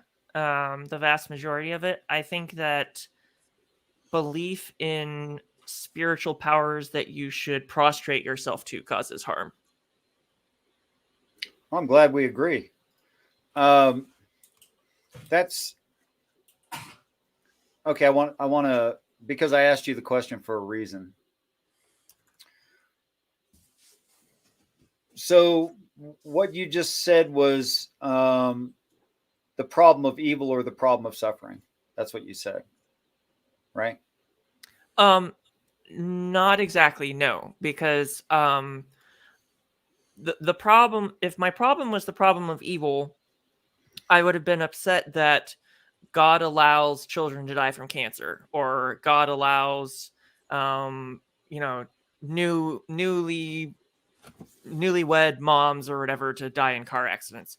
My problem was that God set up a universe where things like cause and effect exist in the first place. So everything that the way we view the world and the universe and how everything works is ultimately supposed to be God's responsibility. And he could have set those up in a different way. So even we take it for granted, for example, that actions have consequences. God existed. We can't have science without it. God existed outside of that, apparently, because God created everything and God existed before the universe and made everything. So if that's the case, why did he make it that way? That was my problem. One of the things that's difficult is, I think you and I, Willow, are of a scaffolding of theology that we're working from. And it's really hard to undo that when you're talking to Richard, because Richard's scaffolding is very different. Let me just say, Willow, let me say that since Holy Spackle brought it up, Richard and I have been talking about this off and on since 2012. And we went a couple years there. We didn't speak much. He was going around trying to help people and stuff and doing his thing. And I still, somebody block that asshole, please. And I still, it's hard to wrap your head around not thinking about what Christianity is and not thinking about all the things you've heard and not all the things that they taught you in church. And you have to like wipe that all out of your head and start fresh with what he's going to say, or you'll never get it. It took me forever to get to that point. And then one day I just went, oh, I know what you're saying. And it just fucking hit me like a ton of bricks. And then I was like, my mind is fucking blown right now. Let me show you. You have to like reprogram your brain to not compare what he's saying to what Christians say, because it's totally not the same thing. It's just two different worlds. Let me show you why that's important.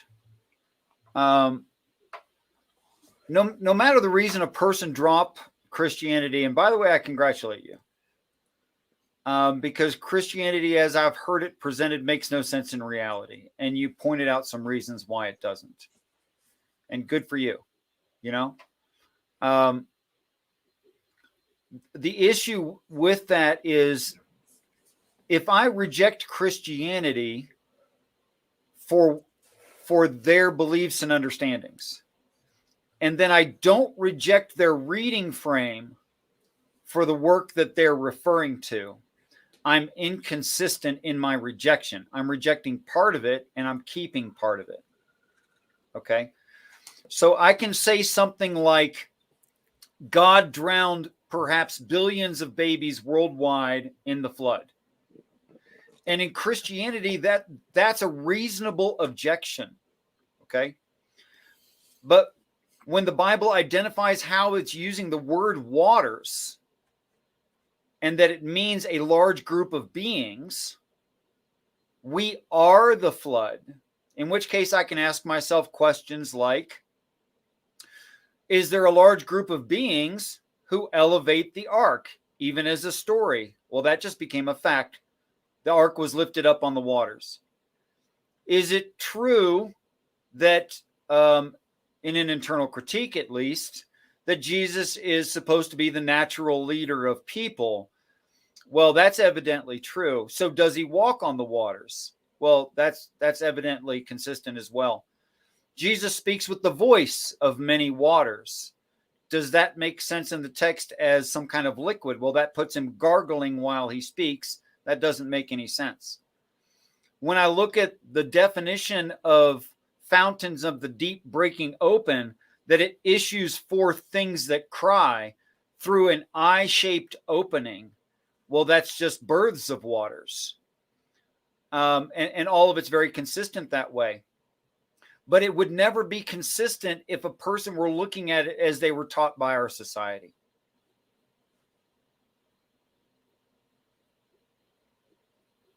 So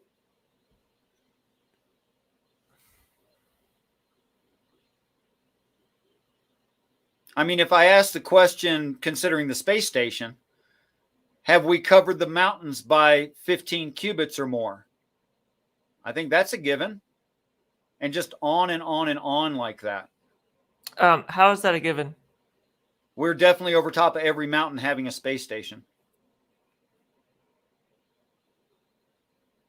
By having a space station, we've covered the mountains.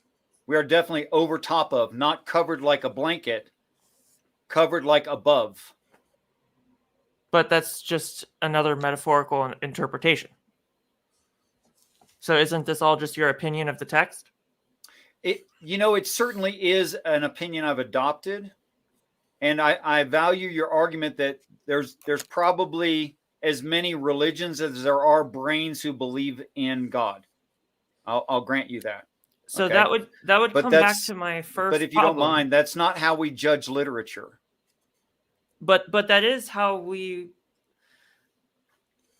that opinion may not be how we judge literature, but we should not judge our lives or rule or live our lives based on, oh, I happen to go with this person's opinion. So right. What evidence do you have that this is the way things are, other than your interpretation of a book that hundreds of other denominations have interpreted differently, that are completely at odds with you? Oh, sure. I think the same way we judge any piece of literature would hold true if a piece of literature is true.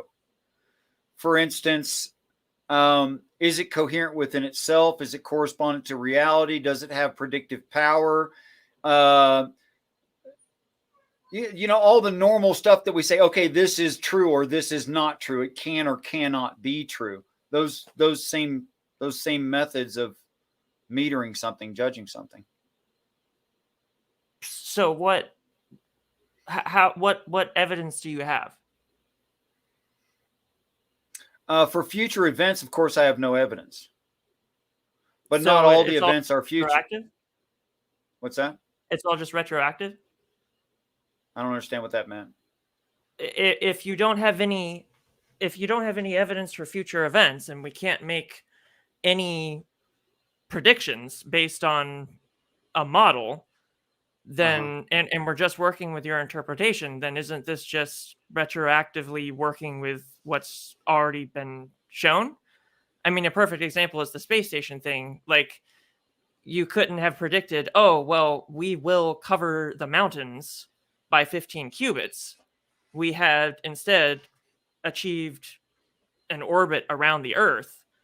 And then now you're saying, oh, well, we've covered the mountains by more than 15 cubits. So that's satisfied.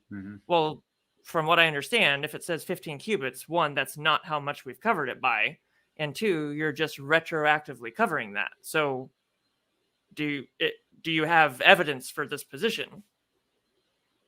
Well, I didn't get to finish my sentence, but I would now. The things that are, of course, predictive, you can always try to make some reality fit what you think is being said, especially if you're willing to adjust what you think based on the reality at hand. Okay, so I agree with you there. I totally do. So that's not evidence. It's at best a story. It's anecdotal, right? But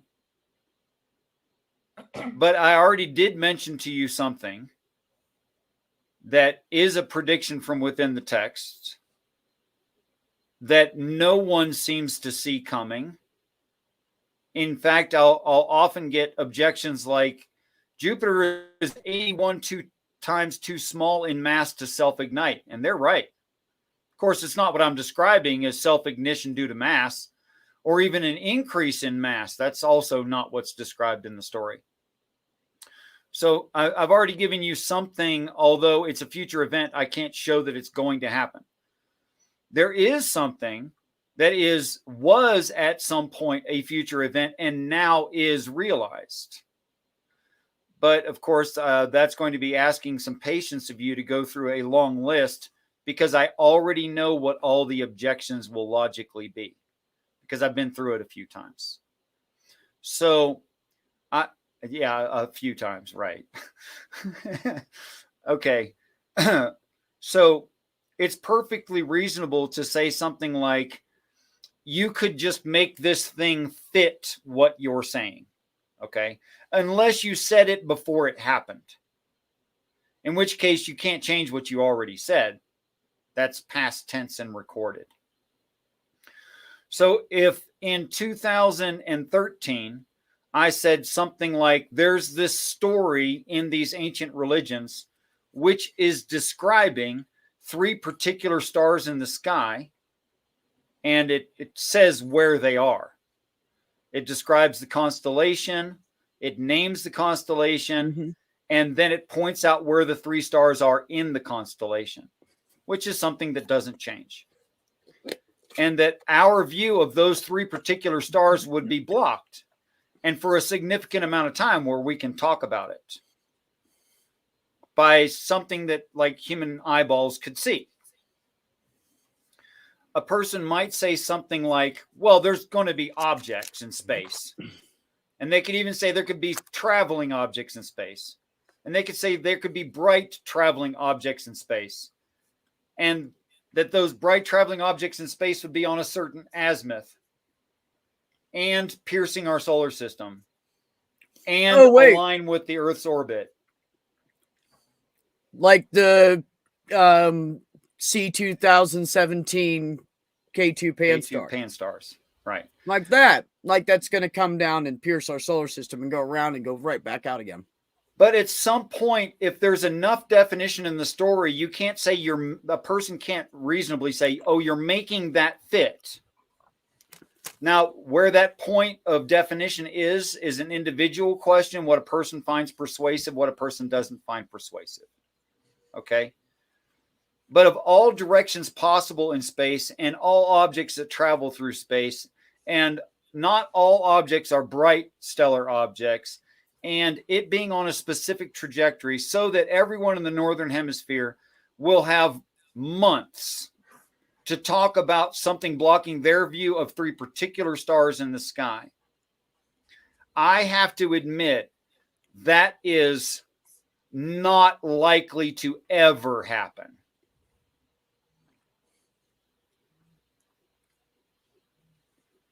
But it is happening.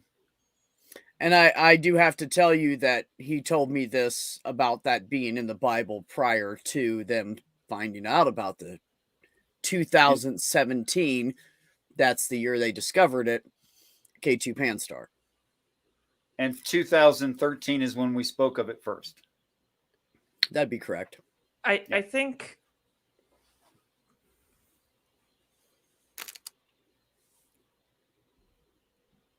I can I don't want to be rude, so I can just there's no such thing as rude in honesty.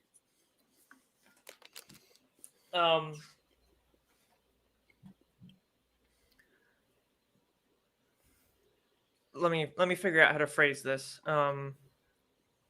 Take your time. You already said you prefer writing, so please do take your time. Yeah.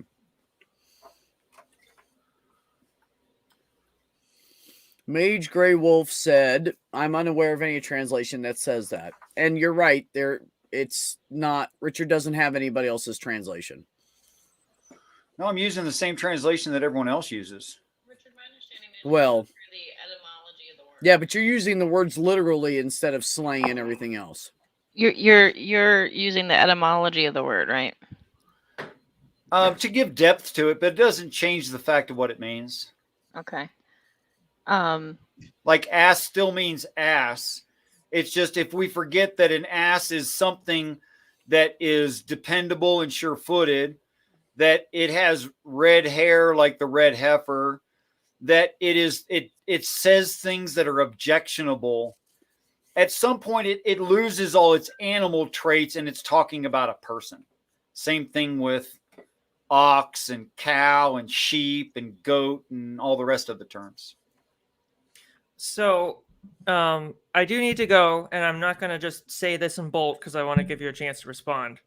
Okay. But I'm going to say this and give you a chance to respond, and then I will need to head out. But Okay.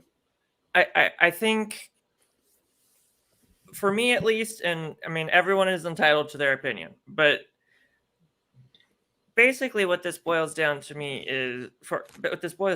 me is what I have here is an extraordinarily outlandish claim. And the tool and basis for that claim is a book that is thousands of years old in the oldest portions of it, has been translated down through hundreds to thousands of years, and is now being interpreted by one person who is at odds with virtually every other person I've ever heard that has had an interpretation of the book. On top of that, the book is the character in the book that's the creator god is not consistent with itself in the interpretations that virtually everyone else has. The creation myth in the book, and I've already made a video about this, does not reflect reality that we know and can test. The stories in the book, like the flood, are not physically possible. We know that they don't happen. The whole Jesus myth of whether or not Jesus was born and died or whatever, the idea of him being born to himself, by himself, and being killed as a sacrifice to himself for his own rules does not make any sense whatsoever unless God is completely incompetent. And then no prophecy with any real value that has actually been shown definitively to have an end date cap that was not open to interpretation has actually been shown to have happened. So this book essentially has no value whatsoever as an actual text with theistic value, for lack of a better term. I can't think of a better word. As an actual text that is testament to a god, it has virtually no value. So when I have that, and it goes against reality, and I have an outlandish interpretation of the text that's also asking me to go against logic that I have of the world and that I have seen work in the world, and is asking me to suspend my disbelief. In addition, that's also saying, well, you have to interpret it this way and interpret it this way. It's just completely nonsensical to me. It's like if someone were to take any other holy book, if someone were to come up to me with the Quran or the Bhagavad Gita or something else and say, oh, well, this has proof that that humans are a genetic experiment from mice, and this is what we're going to do, and this is what we're going to do, and I can prove it with this. And I don't say that to be insulting at all. I say that to mean it goes against everything I know, and I have no reason to believe it. Mm-hmm. They're pulling things from the past and then retroactively making this fit them, and then saying you have to. It's another faith thing. I don't have a model for how this can predict the future.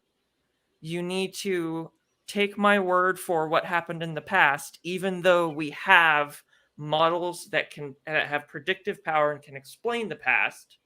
And the other people who have studied these books that you disagree with, but have more consistent models, are all wrong too.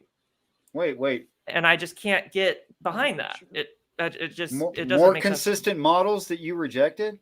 Yes.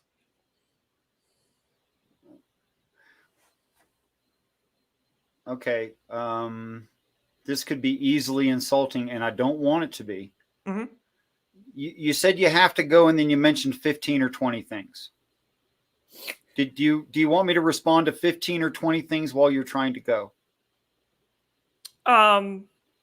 No, I can give you like 5 minutes, but I just Could you wanted to narrow make it sure. down to just one, like your biggest objection there out of all those? I don't think you're going to want to stick around while I try to address all that. Yeah, I mean that's fine. I just wanted to make sure that I did not say things and then immediately leave to make it seem like I was trying to avoid a response from you. I wanted to make sure that you have a chance to say something. I'm ready to respond to absolutely everything you said. I just can't do it in a reasonable amount of time. It would be like and an be hour. polite to you. Yeah. Right. So could you name one thing? Do you want me to pick it or do you want to pick it? I'll pick it. I've got something that's... The Bible does not fit with reality at all, and that is demonstrable. If you reject Christianity, drop their reading frame. That doesn't address the problem. Yes, it does. You've adopted Christianity, and when you say it doesn't make sense, you're completely right within the reading frame that you've been introduced to. I agree with you. I even congratulated you for leaving something that didn't make sense. When the text lists the days of creation and the formation of the universe is out of order, it doesn't matter what school of thought you ascribe to, they are out of order. That's my problem. Could we go over that real quick? The days of creation? Yeah, sure. I'll try to make this just as quick as possible. The crustal record shows that the last thing to arrive on the planet is mankind. Before that, animals that we consider modern animals. Before that, ancient animals in their kinds. Before that were plants, and before that were simple plants. Before that, the oceans formed. Before that, the atmosphere formed. We agree? Let me double check, because I actually did a presentation on this and I'm not sure. So here's the confusing part. And you've already heard this one. It's a pretty good joke. What do you mean the sun was made on day 3? How the hell do plants live? Right? Okay. But that's neglecting the part of the text that says there were plants in heaven before they were in the earth. That is, they were owned before they were here. And it's inconsistent with the days of creation, counting them backward, like I just did. If we look at pictures of the moon landing, you're going to see stark contrast between lit and unlit areas. The reason for that is there's no speakable atmosphere on the moon. It's very small. So you don't have refraction of light. So you get a little bit of reflection, but you don't get refraction like we do here. You don't get general lighting. That just doesn't happen. Like, there's not enough lights in this room I'm in that you should be able to see me as well. And if I were in a vacuum, you wouldn't see me this well. That's just how that works. So they counted backwards pretty good, but then they get to the first day and they say it's the invention of the sun. No, actually, it's the distribution of atmosphere. So there's not 2 creations of the sun, and it's not in the wrong place. But just creating the sun is not even mentioned in the story, but the creation of light or refraction of light, general light, is. And we do see it in that order in the crustal record. So where are you getting the reversal of days from? Well, if you start at day 6 and read them backward, or you can read them forward and just recall them from memory. Why are you reading them backward, though? Because that's not... Because we're now not at the beginning of the planet. Say that again? We exist now, and we are not experiencing an ancient atmosphere before there was water.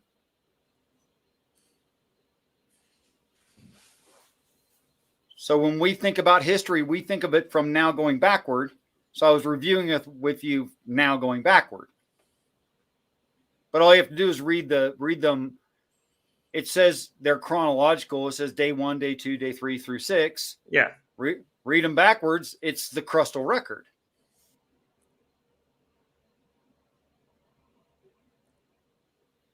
Now, I don't think the people in the ancient Near East had that theory. Yeah, I'm confused because you said when you read them backward it makes sense, but it says in the beginning God created the heaven and the earth, and then it's out of order. The creation of everything is out of order. No, it's actually not. When we look at the crustal record, that is the order then why is things the happened earth in. formed before the rest of the planets, and how does it form without an accretion disk? What do you mean formed before the rest of the planets? There's no other planet mentioned.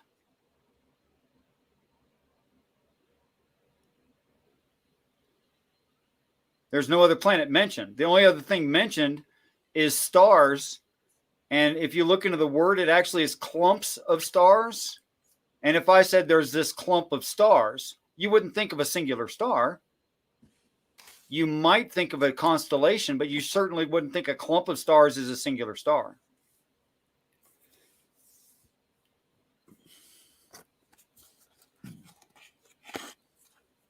So when I get to verse 14 of Genesis 1, God has created the earth, and verse 9.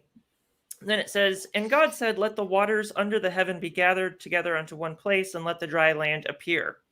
He's working on the earth. And it was so. And God called the dry land earth, and the gathering together of the waters called he seas, and God saw that it was good. Verse 11. And God said, let the earth bring forth grass, the herb yielding seed, and the fruit tree yielding fruit after his kind, whose seed is in itself upon the earth. And it was so. Verse 12, and the earth brought forth grass, and the herb yielding seed after his kind, and the tree yielding fruit, whose seed was in itself after his kind, and God saw that it was good, and the evening and the morning were the third day. Verse 14. And God said, let there be lights in the firmament of the heaven to divide the day from the night, and let them be for signs and seasons and for days and years. Yeah, calendar. And let them be for lights in the firmament of the heaven to give light upon the earth. And it was so. And God made 2 great lights, the greater light to rule the day, and the lesser light to rule the night. He made the stars also. So they did not exist before then. You're welcome to read it that way. That's what it says.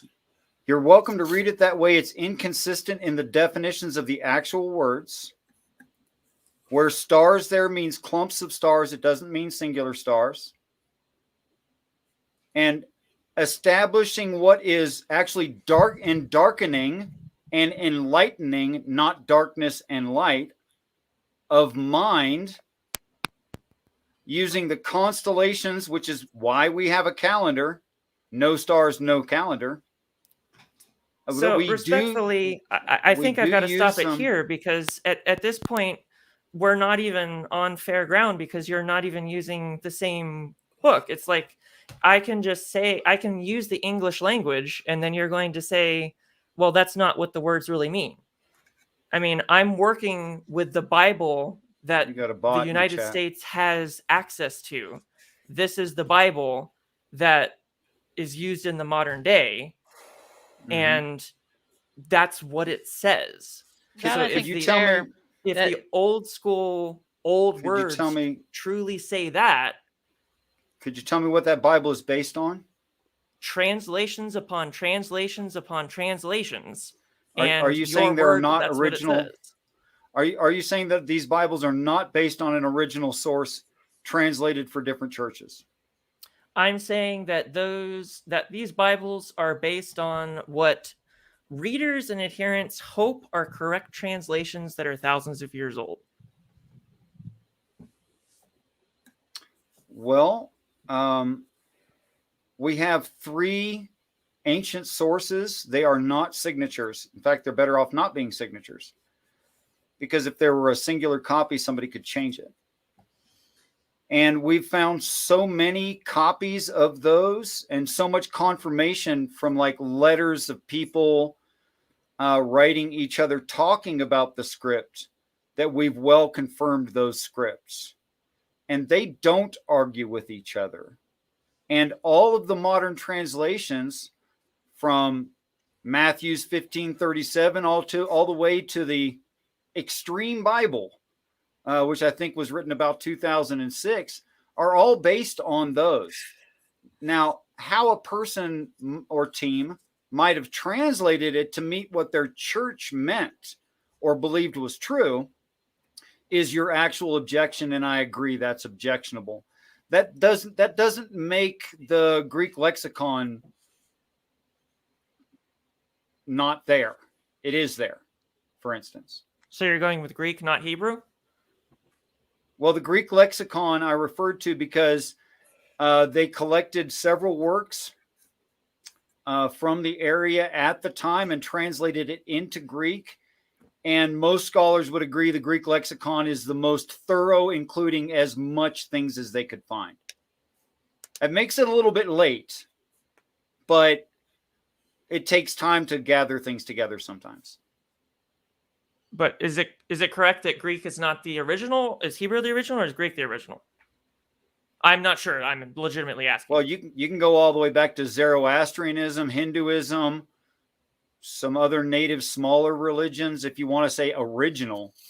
But the most complete work is probably the LXX. So is it possible that you have a wrong translation too? I'm going with the original words that are in the LXX. Never mind what your Bible has to say. I thought you were using the Greek. That is what I just said.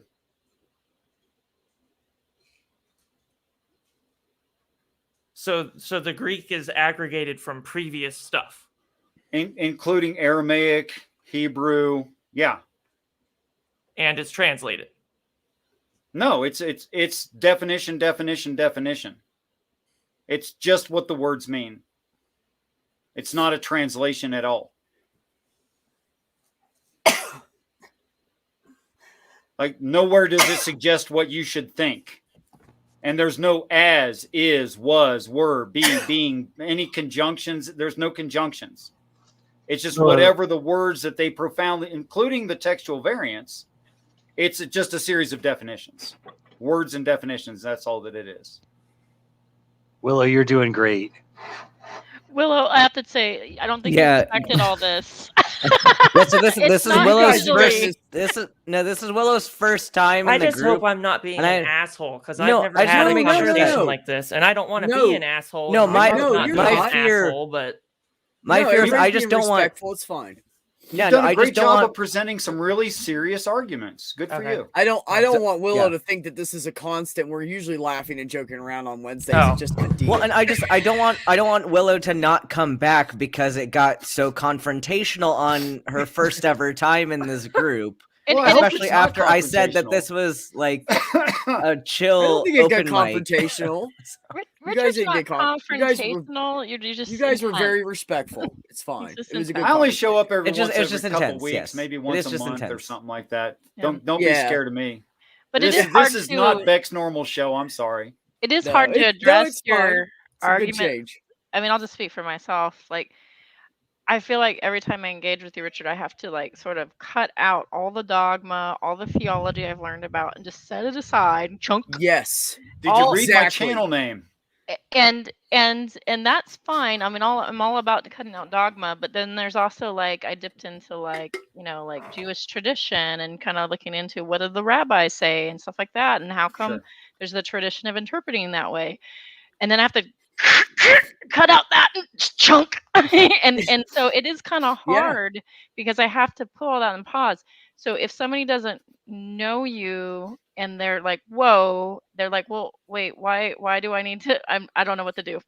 Like it is really hard to know how to have the conversation. I do just have one question, and I do not take this as me wanting to get into the weeds. I do not do the philosophy thing. All about the weeds. Um, hold on all about one the weeds. second. My But my, That's the only my weed I'm all screen just about. went out. Hold on. If But it's for I me, just it's had okay. one. I just had one question about something Richard said, and I just like want some clarification on it. But I do not want to go any farther than that. I just want clarification for the one question. So if the scripture that you are using is simply the meanings of the words there, Mhm. but it comes from an origin of different languages in the original form. Mhm. How do you get meaning when you have to putting anything into words? There has to be context. So even if you just had a word by itself means nothing. So even if you took these Right. words, put them together, and they were the original words. Mm-hmm.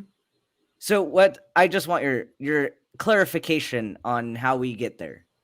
It's a serious problem for translation, what you point out, obviously. That's why I depend not only on an overview and looking, is this context that I've adopted consistent throughout the overview? Is it consistent in smaller context, all the way down to the etymology of the word itself and its original root words? Is it consistent through all of that? And I can say, yes, it is. Okay, I'll leave it there because I don't want to go into the weeds on that. I just wanted the I just wanted an explanation for that. I think it's the best that we can do when we're judging a piece of literature is say, is it consistent within itself? Does it correspond to reality? Is it plausible in physics and science? And if not, why do we value it? Because at that point, it's a piece of fiction if it doesn't comport with those things. Agreed. Well, I do need to go. Thank you for the discussion, Richard. I You're apologize really a if joy, Will, though. if I did hope. come across as an asshole. No, No, Willow, no, you were no. very conscientious. Very No, No, you you're did both. great. It was a good discussion between both of you. I think agree. you guys did a great job. Go I back and know look I would at have the said chat. You'll something. see. Trust me. Yeah. I know my last little what I thought was closing was a little long there. I tend to ramble. I didn't mean to I was trying deliberately not to gish gallop you, and I didn't give you enough time. I'm sorry about that. Well, I want to be considerate of you. I'd love to, if you wanted to trade shows, I'm going to shill. If you Go wanted ahead. to trade shows, my channel is the same as, and I have your link. My channel is the same as this this screen name, okay? And I am looking for people who argue as sensibly as you do. If I said you were rare, it would be an understatement. Okay. I agree. Oh well, thank you. I agree.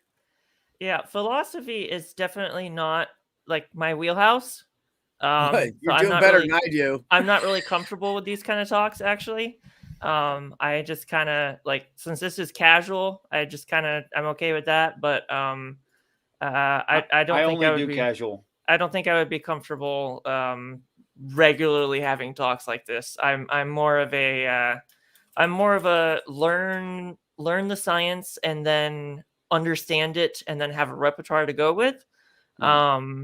I don't know who all is familiar with the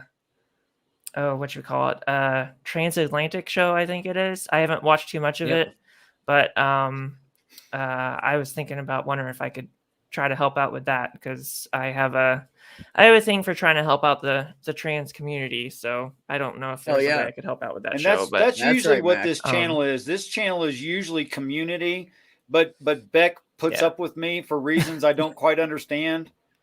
Well, it's always interesting.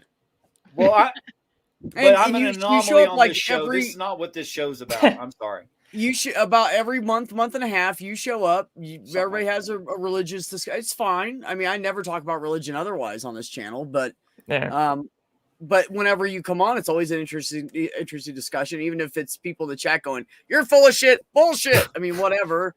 It's everybody's into it and enjoying it one way or another, so it's fine. I just want to say something to Dick. Good change of pace. Yeah. Philosophy is the talk on a cereal box. Religion is a smile on a dog. I know that song. Love that. Yeah, song. I know just enough to have deconverted and be able to scrutinize beliefs, but not I am not comfortable in freeform conversations like this.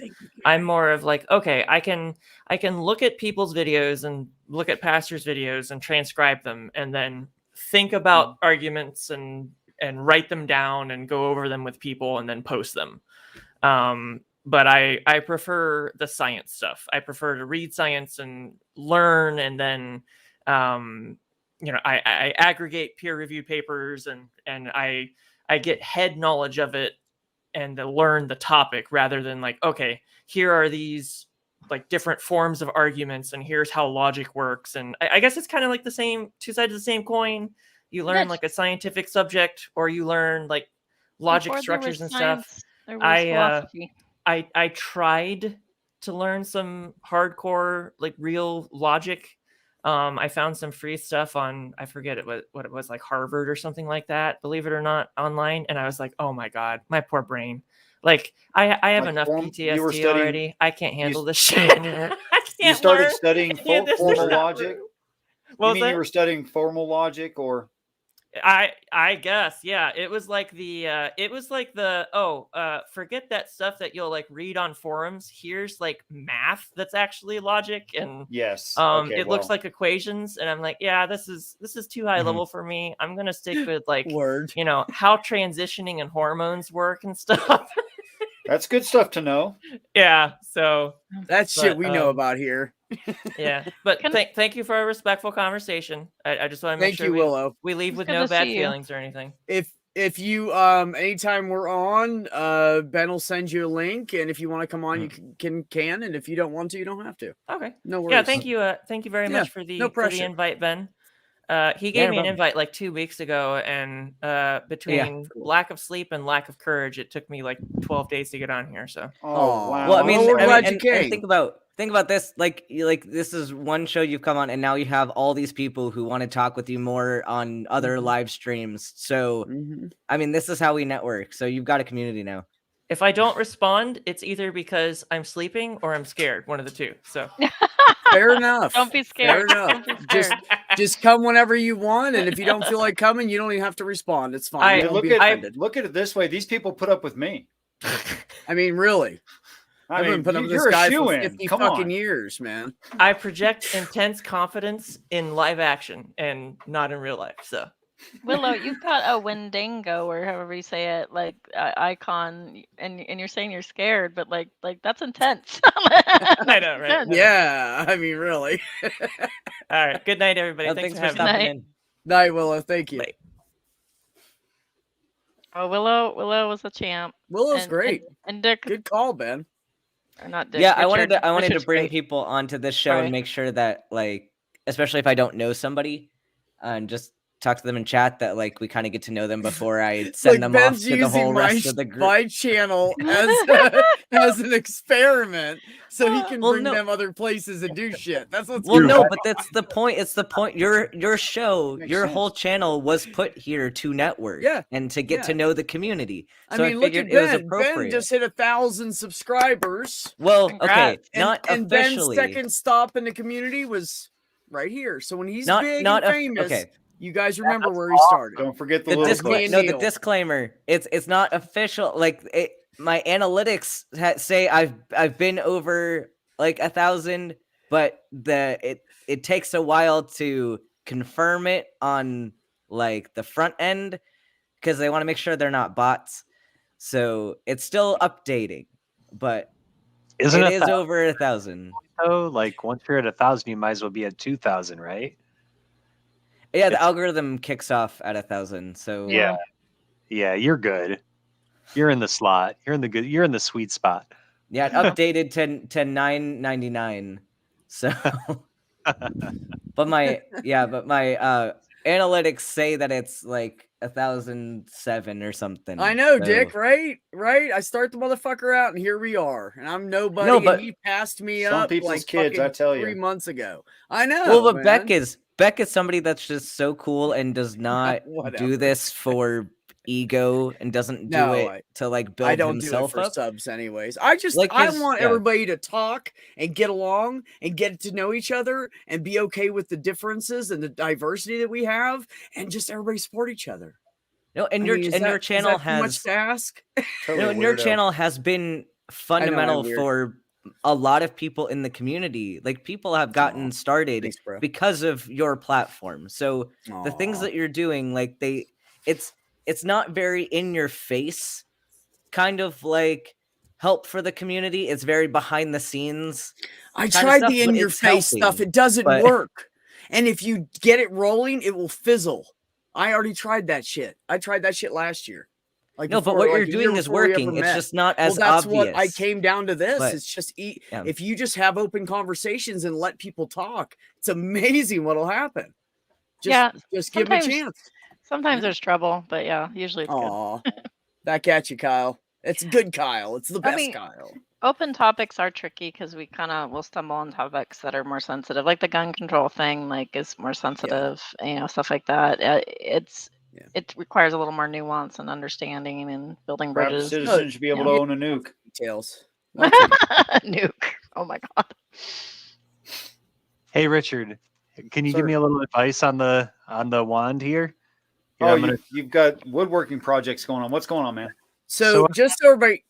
Oh, go ahead, Mac. Yeah. So I'm gonna try to get it in here. You can't see the problem, but I've got some lateral tool marks Right. after I'm done sanding. Sure. So it's all polished, but then if you look closely, you can see. I think they're marks from the sandpaper, actually. Okay. Of course, I'm sanding it on the lathe. Is that something that'll go away if I sand it, up and down after I take Vertically it off? instead of horizontally. Yeah. Yeah, exactly. What are you using as a sanding medium? A sandpaper. I've got How several wide? grades. This is my 1000 Is it cloth reinforced or paper? paper. That's why. You're getting wrinkles in your paper. So you try to get something that's cloth or you could probably do okay with a sanding sponge. I was just about to say that. I was just You'd have waiting been for my right. turn to speak. You'd have been right. I love sanding sponges, Mac. I've They are never the heard of best fucking thing. Oh my god, they are literally like a sponge like you use at the sink, but it's more of a dense, less porous poly sponge, fake shit. Okay. And it's covered on all the way around except for the ends with grit, whatever grit it is. And you can literally just get it right around something. Like you know what I used to do when I was painting all the time? The posts that going down the stairs, newel and shit. Sure. The rails. Yeah. I would use those and you just wrap it around it and go Nice. fucking sand it like that. And if you find enough grit, man, I'm telling you, that shit is the bomb. All right. So I have to agree with you, Mac, to correct it, because what you're talking about, try to think of it as going down a road at about 100 miles an hour and hitting bumps. Your tire skips and you hit the next bump, and the tire skips and you hit the next bump. It's really hard to get rid of once that anomaly starts. So I would give it a light sanding by hand with not rotation, and then I'd use a different speed to sand it. A much slower speed. Okay. So All right. That helps. you can see where the ridges are and everything. Yeah. That makes sense. Commander 401 said use lapping compound. I have no idea what that is. I've never heard of that. Lapping compound. They might have thought that was a piece of stonework. Oh. In order to get rid of all the marks, get a mirror finish, eventually you're going to need to either grind it or use lapping compound. Right. It's actually mahogany. It's a piece of mahogany. Nice. That is mahogany. Yeah. Yeah, Max got some mahogany over there in his shop. That is like one of my favorite lines in Hunger Games. Is just that line. What was it? That is mahogany. Did they do fuck up something? I think someone like slammed something on the table. It was a mahogany table. Oh yeah. That is mahogany. It's expensive. I mean, look, those people are starving. Yeah. This is going to be awesome when it's done.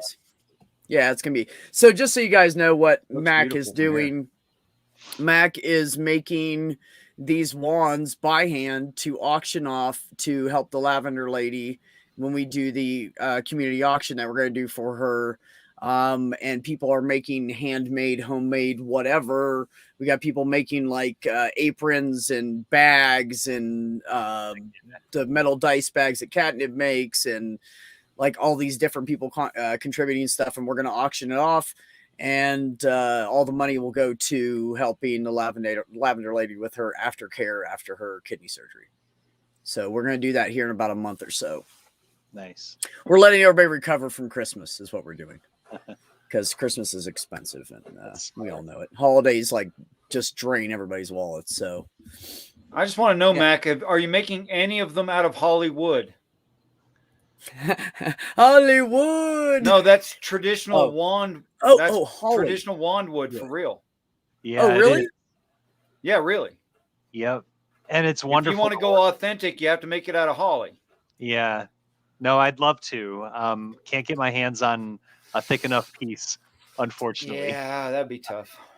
Yeah. Commander, that makes more sense now because we all do woodworking, all three of us. So for someone to go, I was like lapping I've never heard of that for wood. Lapping compound is extremely small grit paste.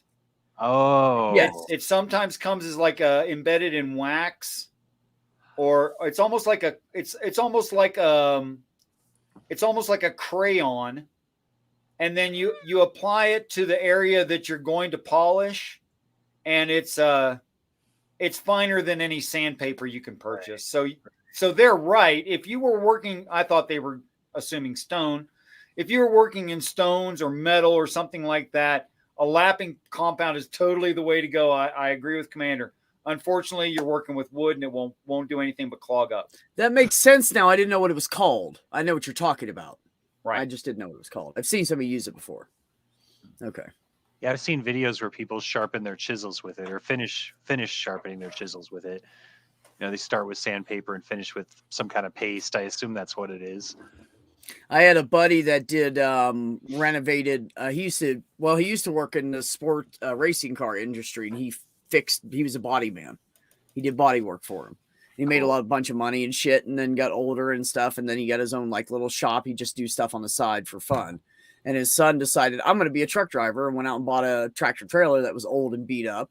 And this motherfucker sanded and bondoed and rebuilt and took pieces of metal off and reshaped them and welded them and put them back on and bondoed and like rebuilt half this fucking kid's truck. It was an old Peterbilt. It was beautiful when I saw it. I was like, dude, what kind of piece of shit did your son? But they reworked the whole fucking thing.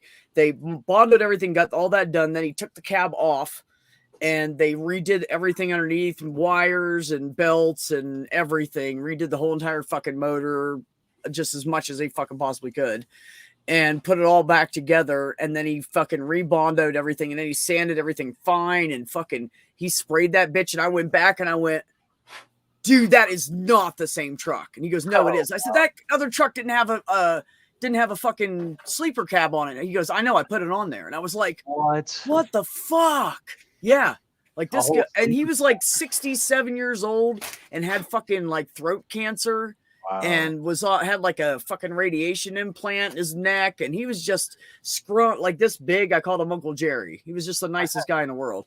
But that motherfucker, I mean, when he showed me pictures, I was like, yeah, you're kind of like, oh, cool, you did body work for race cars. Like, you don't understand what they can do. He got, I mean, it looked like it came out of a fucking shop. I couldn't see a ripple or anything. It was amazing. It was the best work I've ever seen in my life. In lapping compound, you might expect to see something like a cotton wheel. And I'm going to move that around a lot because the coloring on the background, but it's a waxy kind of a block with super fine grit. Okay. Speaking of Peterbilts, why aren't you guys playing your game? I'm still on Wi-Fi. I can't do it while I'm streaming. You can't, and you can't watch there's the people chat next door Gotcha. to me, and they're using the Wi-Fi, and it's killing me. Got another bot. So, but the good news is in a couple days, my nice 15-foot Cat 8 cable will be here, and I will be directly connected to my router that's over there, and then that shit will stop. Because they ain't getting nothing off of me. Yeah. So a few more days. Thank you, Andre, for taking care of that ahead of time. Scratchy crayon for more clarity. That's hilarious. There you go. Actually, you could like rub it on a surface when it's handheld, and it would still polish it. Like, you'd have a hard time using it to make a scratch. That would be amazing. Yeah, really, really fun. So I'm excited to with this next fundraiser for Diana now Yeah. that my viewership has grown a lot since the last one, we have a whole new group of people to help us out. So That's that'll be awesome. good. So Yeah. I'll do another trivia night fundraiser for that too. For the Yeah. auction, We as think part of the we're gonna auction. we're gonna start kicking everything back up in the middle of February, probably after everybody's recovered from the retail woes. And Yeah, then, I'll be part yeah. of that for sure. Retail blues. So if anybody wants to makes any handmade stuff, if there's anything you want to contribute, it could be, I don't know, wire people or just whatever you do handmade. We just want it all to be like original shit, because then it'll mean more that someone made it themselves. And you guys can contribute to it and donate, or you can say, hey, I make these things, pick 5 things. That's what Larry's doing for us. Larry's going to make us some hats, hand knitted hats, and we're going to auction those off. And we got all kinds of stuff going on. So if anybody wants to contribute, you don't have any money and you can make something. And we are having the purchasers will pay for shipping. What's the deadline So- for the stuff needing to be made? We don't really have a set. We're just thinking around the middle of February. Middle We don't of have a February? set time or day or anything yet. Yeah. I was thinking maybe I could make some characters, like those little dowel characters, like the old-fashioned people toys that people used to like Oh, dye. Oh, really? Yeah, Yeah. now kids now they're like, oh, choking hazard. But there are a lot of people that like paint them and make them things, and it would be really funny to make people in the community like little, Oh like, my like a little Richard God.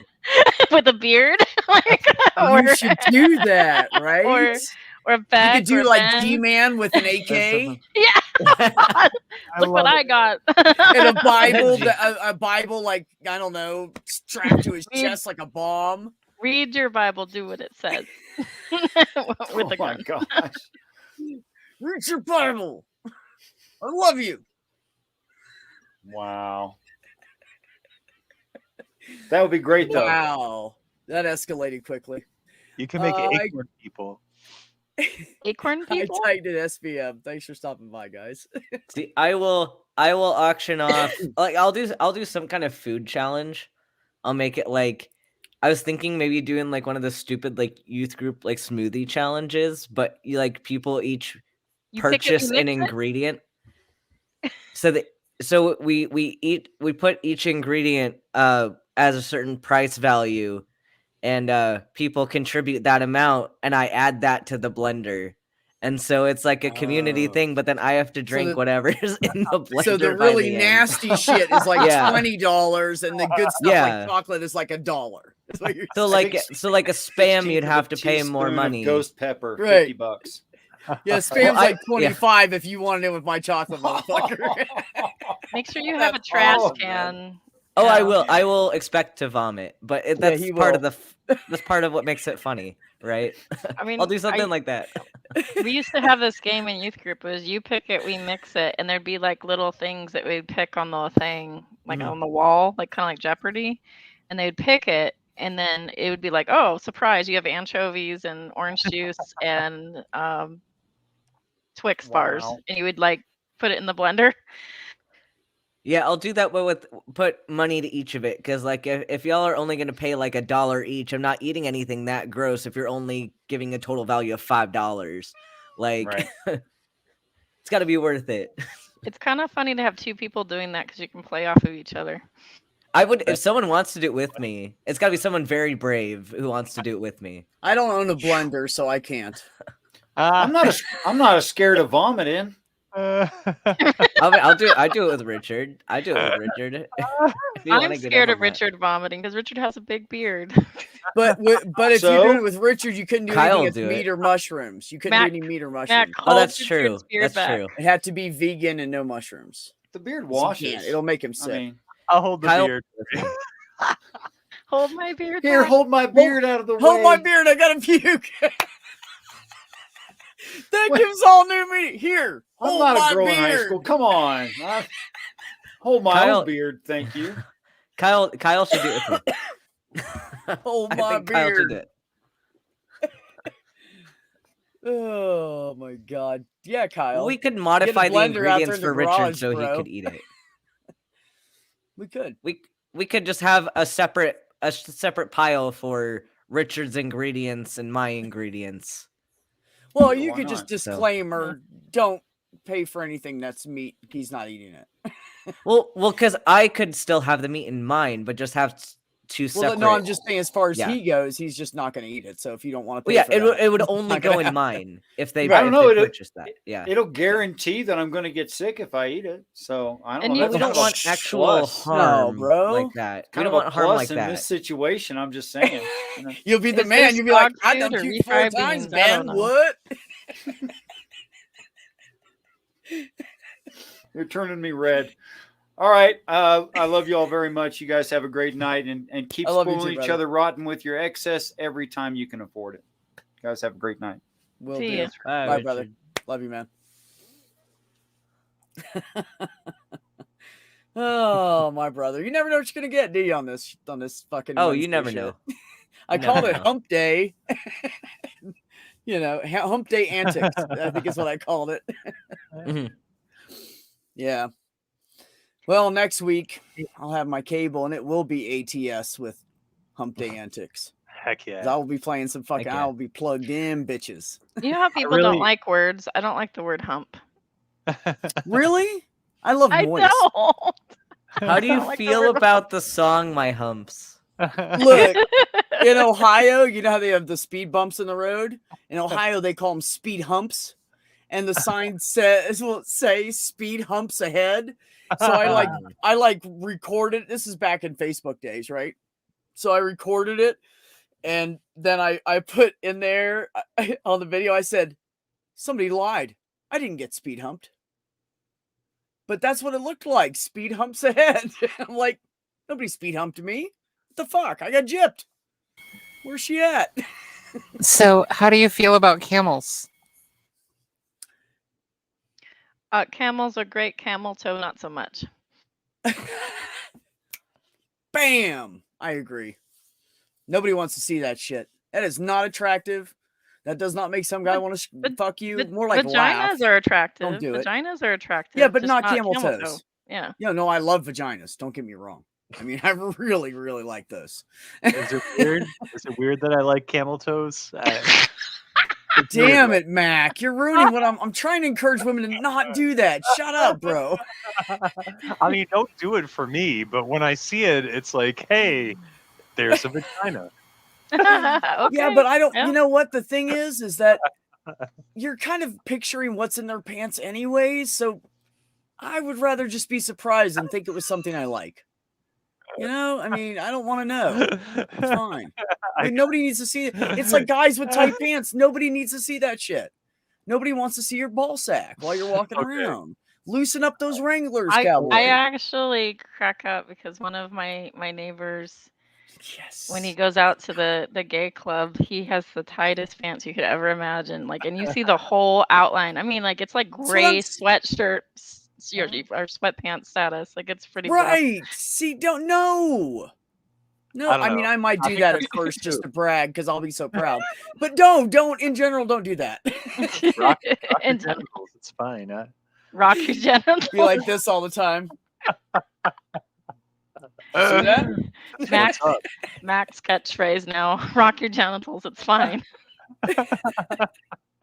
Ooh, did everybody I see love that? I it. got that now. Everybody see that?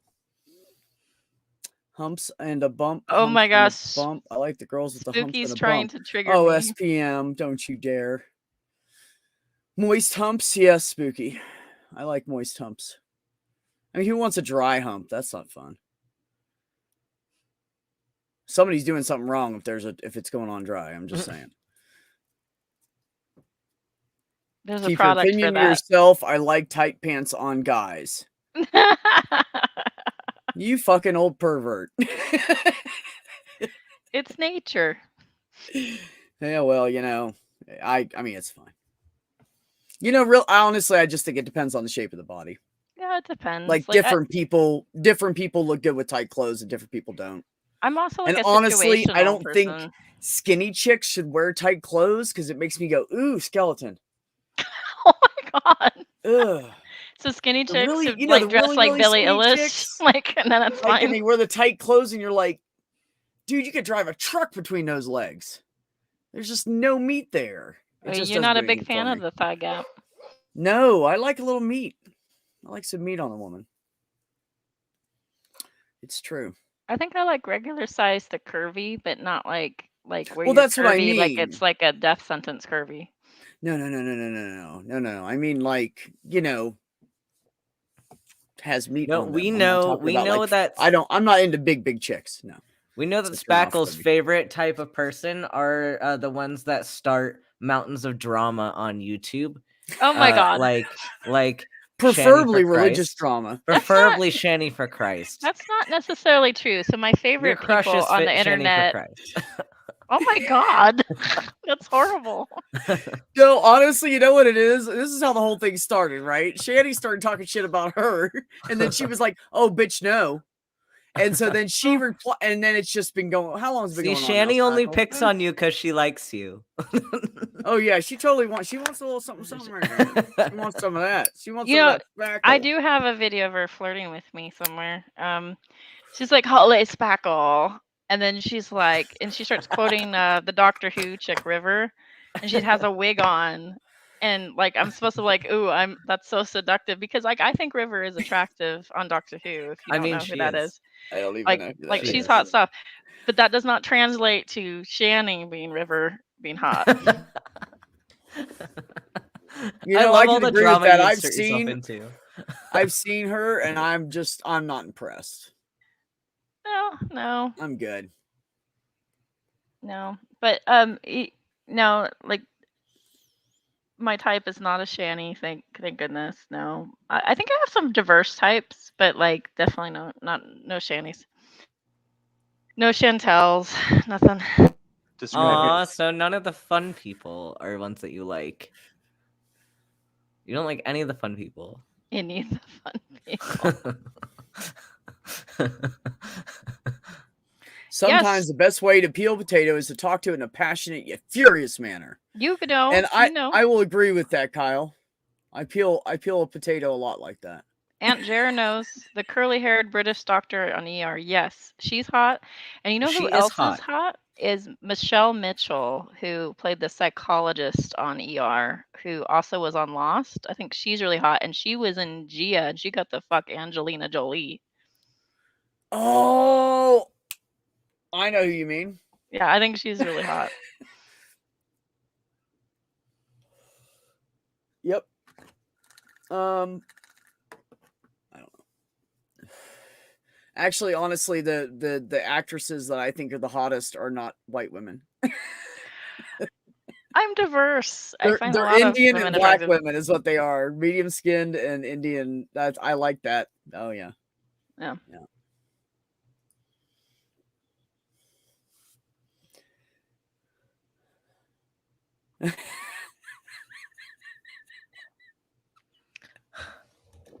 Except you didn't say anything about a mermaid's bosom, emu sperm, or give me another one, Ben. I was talking to Stool on I love Twitter. Stool. There's something that happened where I just started saying Stoolisms back to Stool. It was so funny. He posted a picture of like his dinner. It was like chicken and rice and there was like a giant corn cob on it. And I was like, let me find what I said. It was something like, let me just read this whole thread. Okay. The brat diet. Oh, okay. So it was on Critical Cripple's post something about I've had multiple people come back and say they've seen people eating ice cream with mayonnaise, and all I can say, what is wrong with you? And then Math Pig jumps in and says, that's fucked up. Like, I do enjoy mayo, but with fucking ice cream, that's a mess only Stool would like. Stool gives a thumbs up. And then Math Pig says, what's in your bag tonight, LOL? And then Stool posts his dinner. And then I comment in all caps, show me the corn, where is your hat? And then Stool posts like that corn in the stool, like a thing with his avatar in a toilet, like the Facebook avatar thing, like the Bitmoji thing, of him in a toilet or popping out of a toilet with hearts, and it says corn above it. Oh my god. And then I said, I want your corn in my pickle truck, bring your hat. And then in a separate one, I said, I'm not weird. And then Stool says, I disagree. And then I comment, you're making it sound like I'm weird. Yeah, because Stool will do that. Like, he'll say stuff like, "Oh, he comes up in my Discord and is like, 'cause we're talking about ATS, and he's like talking about pickle trucks." And so I brought that up, and Stool will always show up and be like, he'll say something really weird, and then he's like, "I'm not weird. You're making it sound like I'm weird." So I did that back to him, and I thought I got so much satisfaction out of that whole interaction. He's a fucking nut, man. He says the I love funniest him. shit. But also, he can be serious and sweet sometimes too. So when I came out and he DM'd me on Twitter because he had like just found out and then came into one of my streams, and he DM'd me on Twitter and just was like, I'm happy for you and I'm proud of you, and I love you the same and all that shit. And I was like, "Aw." And then the next time he sent me a DM, it was some weird shit. Stool is amazing. Like, he doesn't always like project that to the world, but like he's a great human. He's He acts very like he odd, but doesn't he's a care, great but he human. really does. Yeah. Yeah. He really is. I love true. to What troll time him is it? back. Oh, it's almost 10. We got to get off here. Yeah, it's almost 3 hours. Fucking hours. Yep.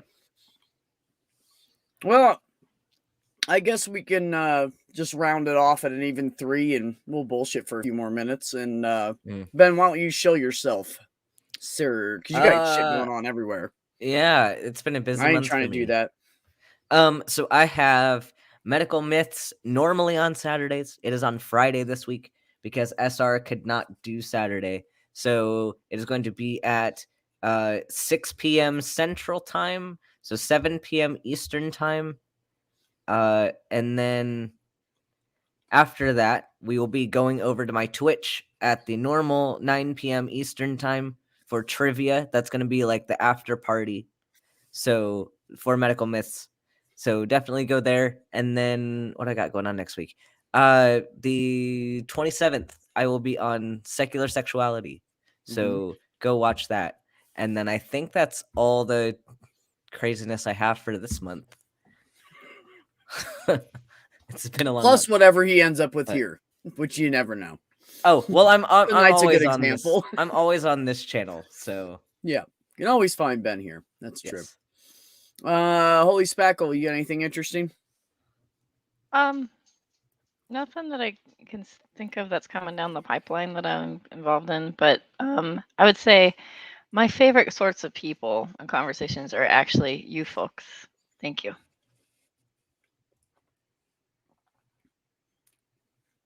Wait, say that again.